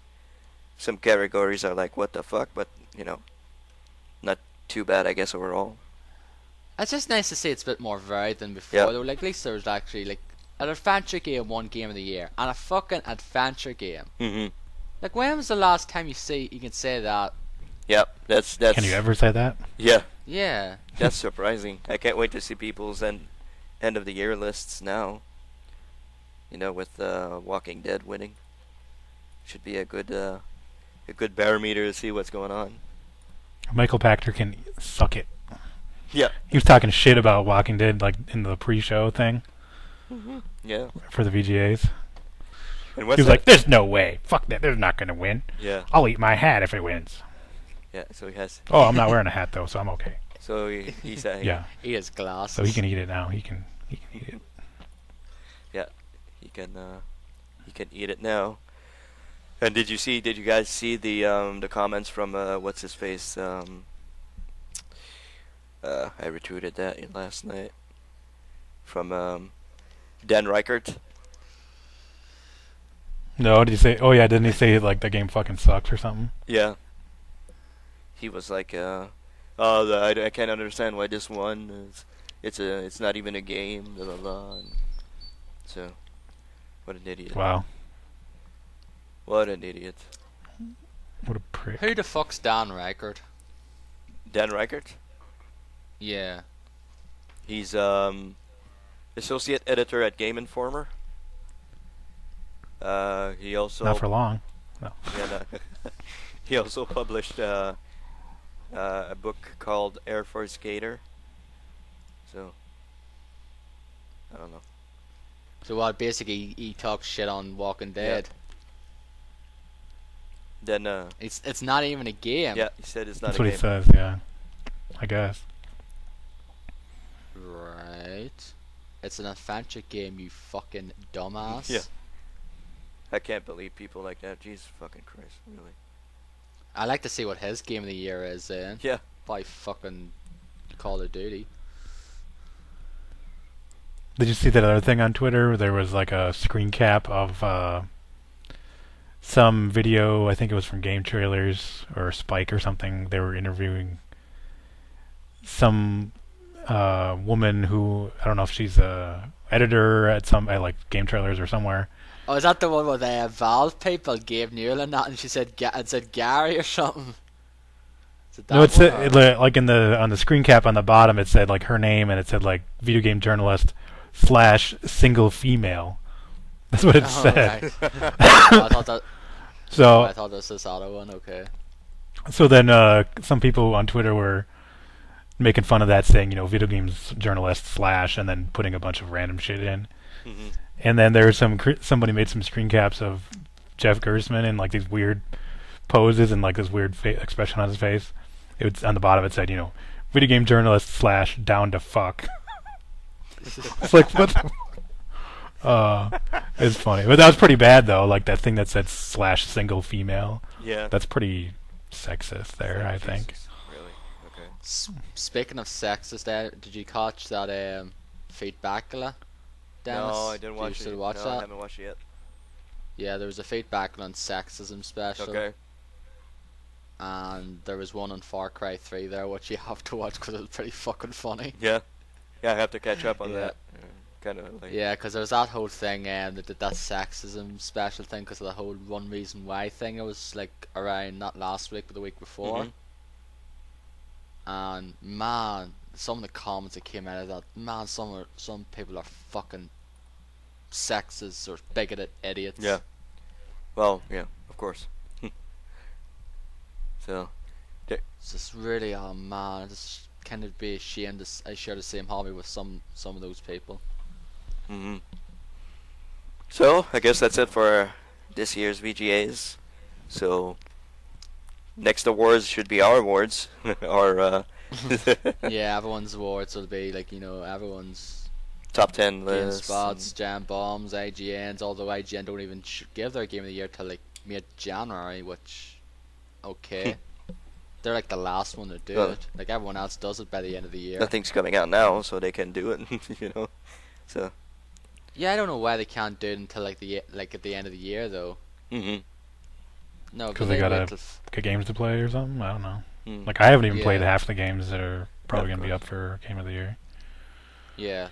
I know Or XCOM finish. will be. XCOM is probably going to be talked about a lot in the Giant Bombcast, and I'd be like, Yeah. I didn't play enough of this game, unfortunately. I should have finished that game. That's awesome. That's an awesome game.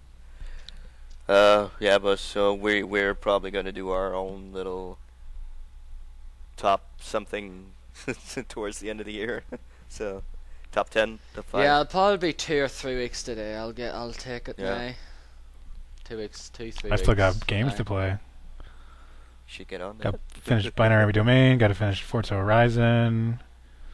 Yeah. I should try and play XCOM more. Assassin's Creed 3 more. Yeah, I'd like to So play what do Far you Cry want? 3. that's what I said. Why you want? So you want to wait till fucking February then? Do you?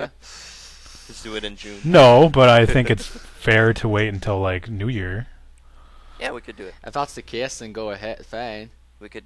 It's not like a certain person like I used to follow on YouTube. He did his 2010 Game of the Year in fucking April. April. Yeah. No. Top 10 games of the year 2010. Video came out April 2011. Well, we probably needed time to play the games. I guess. I'm fucking sorry, but you have up to the end of January at most Yeah. to do that thing. Yeah. Anything later is fucking stupid. But we'll see how it goes. We'll let Derek finish all those games and come back. Yeah, like, I'll probably. Well, you guys got your own games to finish too. Yeah, I know. Yeah, I I've got. know. I have to go back to the sauna. I have to go back to Sleeping Dogs. Oh yeah, Sleeping Dogs too. I have to do that. Yeah. Yeah. So I don't think no, you know what? I'm not even gonna bother with the song because I don't even think I would have been in my. I don't think I'll be in my top 10 yeah, don't. anyway. It's not worth it. Yeah. Sleeping Dogs probably might end up being on it because I liked for what I played of it though. Yeah. But we shall see. I know GameSpot started their own little tournament thingy where you have to pick one of the 2 games that you. They have 2 games up and you have to choose between one or the other. So they're doing like a tournament thing or whatever. I don't know. So that started already. I think Giant Bomb probably in a week or so, week or 2. So Where they have their Or deliberations. their hour and 2 hour long daily fucking deliberations like Derek said there. Which I always find very interesting to listen to, except for the one they did 2 years ago where Brad and Vinny fucking spent over an hour. Shadow Broker versus Minerva's Day. Bioshock 2 Minerva's Den DLC. Yep. Oh god. I seen the length for it's like, oh, 2 hours, oh, this should be good. First fucking hour spent on the one fucking category. yeah. They just kept going the fact- around and around and around in like the same Yeah, that's points. the thing. It's like just repeated themselves fucking after the first few minutes. Yeah, man, the other guys must have been fucking sick and tired of hearing them. I don't think Patrick was around back then, but No, No. this was before Patrick joined. Ryan and Jeff must have been fucking tired of hearing that. They must have been, Yeah. Jesus, shut I up. wish one of them just to stop and say, would you just fucking pick one already? Gee, you're just fucking saying the same fucking shit. Yeah. That's what I would have been. I would have been mean now. He's like, okay, Yeah, pick one. Stop fucking deliberating over the same. You're saying the same thing. We already heard it 2-3 times already. That was the case. Yeah.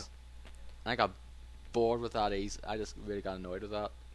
But for the most part, I really enjoy listening to them anyway. It's especially saying, "Oh, I'm going for this one," and then like someone else going, "What? Are you crazy?" yeah, I can't wait to see the videos and all that. And that's always fun at the end of the year. Even GameSpot, their thing that they do is pretty cool also. So And I want to see what I wonder what their theme of their video game awards are this year. I don't think they can top last year's. They were oh awesome. yeah, they were awesome. They were The cool. Jam Bomb ones, the MFE things are awesome. Yeah. Yeah, I can't wait to see. That's always exciting. That's always I think the year before they did like reconnect things, so they did. Mhm. Yeah. So So I guess we should end the podcast. It's been over. Yep, another 3-hour podcast in the books. Yeah, of course. We never go under 3 hours now. 3 hours and 15 minutes so far. So there you go. Yeah. I don't think we're the new Radical Rascals. Yeah. We're gonna do a 4 or 5 hour podcast when we do our Game of the Year thing. I don't think so. No. No. We might just skip the rest of the topics that week. No, we're not gonna do anything besides talk about the Game of the Year when we do it. So. Yeah, probably, yeah, exactly. Because it's gonna be way too fucking long. Yeah. Basically go through like each of our, if I have like we'll have 5 games that are favourite, and then like choose our favourite game of the year. The podcast's favorite game, yeah. Yeah. But like we said, that we already know what that is already. Yeah, people should know already, I think. Yeah. So we don't need to spell it out for you already. If you listen to certain episodes that involved a certain game that we talked about at length. It's The Walking Dead. Damn it, Dennis! But yeah, there you go. Spoiler alert. Anyway, we should just wrap this up now because we've gone on too long as usual. One thing I just want to say quick is that Street Fighter Cross Mega Man game, it's not a fighting game. It's basically just a new Mega Man game, but the bosses are Street Fighter characters. Okay. It's an 8-bit side-scroller. It's basically Mega Man, and it's going to be released on PC for free on December 17th. Wow. Okay. There's a trailer. I put it in the chat as well. They actually got the rights to Mega Man from Nintendo? Wow. Capcom always had Mega Man. Capcom, yeah, sorry. Made Mega Man, Dennis. Sorry. Yeah, well, I played Mega Man on Nintendo, so that's how I remember it. Yeah. Anyway, subscribe to us on iTunes, leave reviews on iTunes. You can follow us on Twitter. I am DowM85. I'm D-Boy Den. Gigastorm Z. Okay, 5 seconds later, delay. And you can follow Dennis's new favourite person to follow, the Iron Sheik. Yep. Follow the Iron Sheik on Twitter. You're gonna have a really good time. That guy's fucking I swear nuts, to God. some of the tweets I swear to God. he tweets. That guy is even I think worse than fucking Jose Canseco. Yeah, I blocked he's him, worse. so I don't even see him anymore. Oh, you blocked him? Okay. Yep. Hey, who you blocked who? I blocked him, so whenever a retweet shows up, it doesn't show up. Oh. Okay. Well, you can manage that. You don't have to block the guy. You can manage the retweets. Oh. But Whatever. Yeah. He's fucked up, that's for sure. Yeah, he's not well in his head. That's. Hey, Jose or Iron Sheik? Well, both of Which them. one you talking about? Both of them. Both, yeah. Well, who you blocked? Who did you block? He blocked now? Iron Sheik. Okay. Yeah, Canseco's been pretty quiet, but Iron Sheik is just fucking out of his mind, I think. Really. But the guy's in like his 70s or something, 60s or 70s. He's probably Hogan's age, 60s. I'm guessing. Yeah, but So. Yeah, but he's really fucking old anyway. Yeah. You can follow us on Facebook at the United Gamedom Podcast Group, and also you can follow us on Twitter as well at United Gamedom. You can also follow us on our YouTube channel at United Gamedom Podcast as well, and on Peak Gaming Forum at there as well. And also you can email us at unitedgamedom@gmail.com. Okay, by the way, he's 69 years old. Iron Sheik. Okay. Thought he would have been in the 70s now, at least. So, I was at love. I said 60s or 70s, but assuming he would have been in the 70s by now. Yeah, well, 69 is pretty much early 70s, I guess. No, it's late 60s. Okay. Well, anyway. Yeah, I'm fucking tired. I really am tired now. Anyway, thank you all for listening. Again, thank you, Dennis, and thank you, Derek, Thank you. for staying with me again for another 3 hours. We don't know how we did though. Yeah. Well, we're gonna Talking go about on Iron Sheik, that's how we do it. The Iron Sheik, the Iron Cycle. Yeah. Anyway, thank you all for listening, and we'll see you next time on episode 31 of the United Game podcast. Goodbye. Bye bye. And Bye.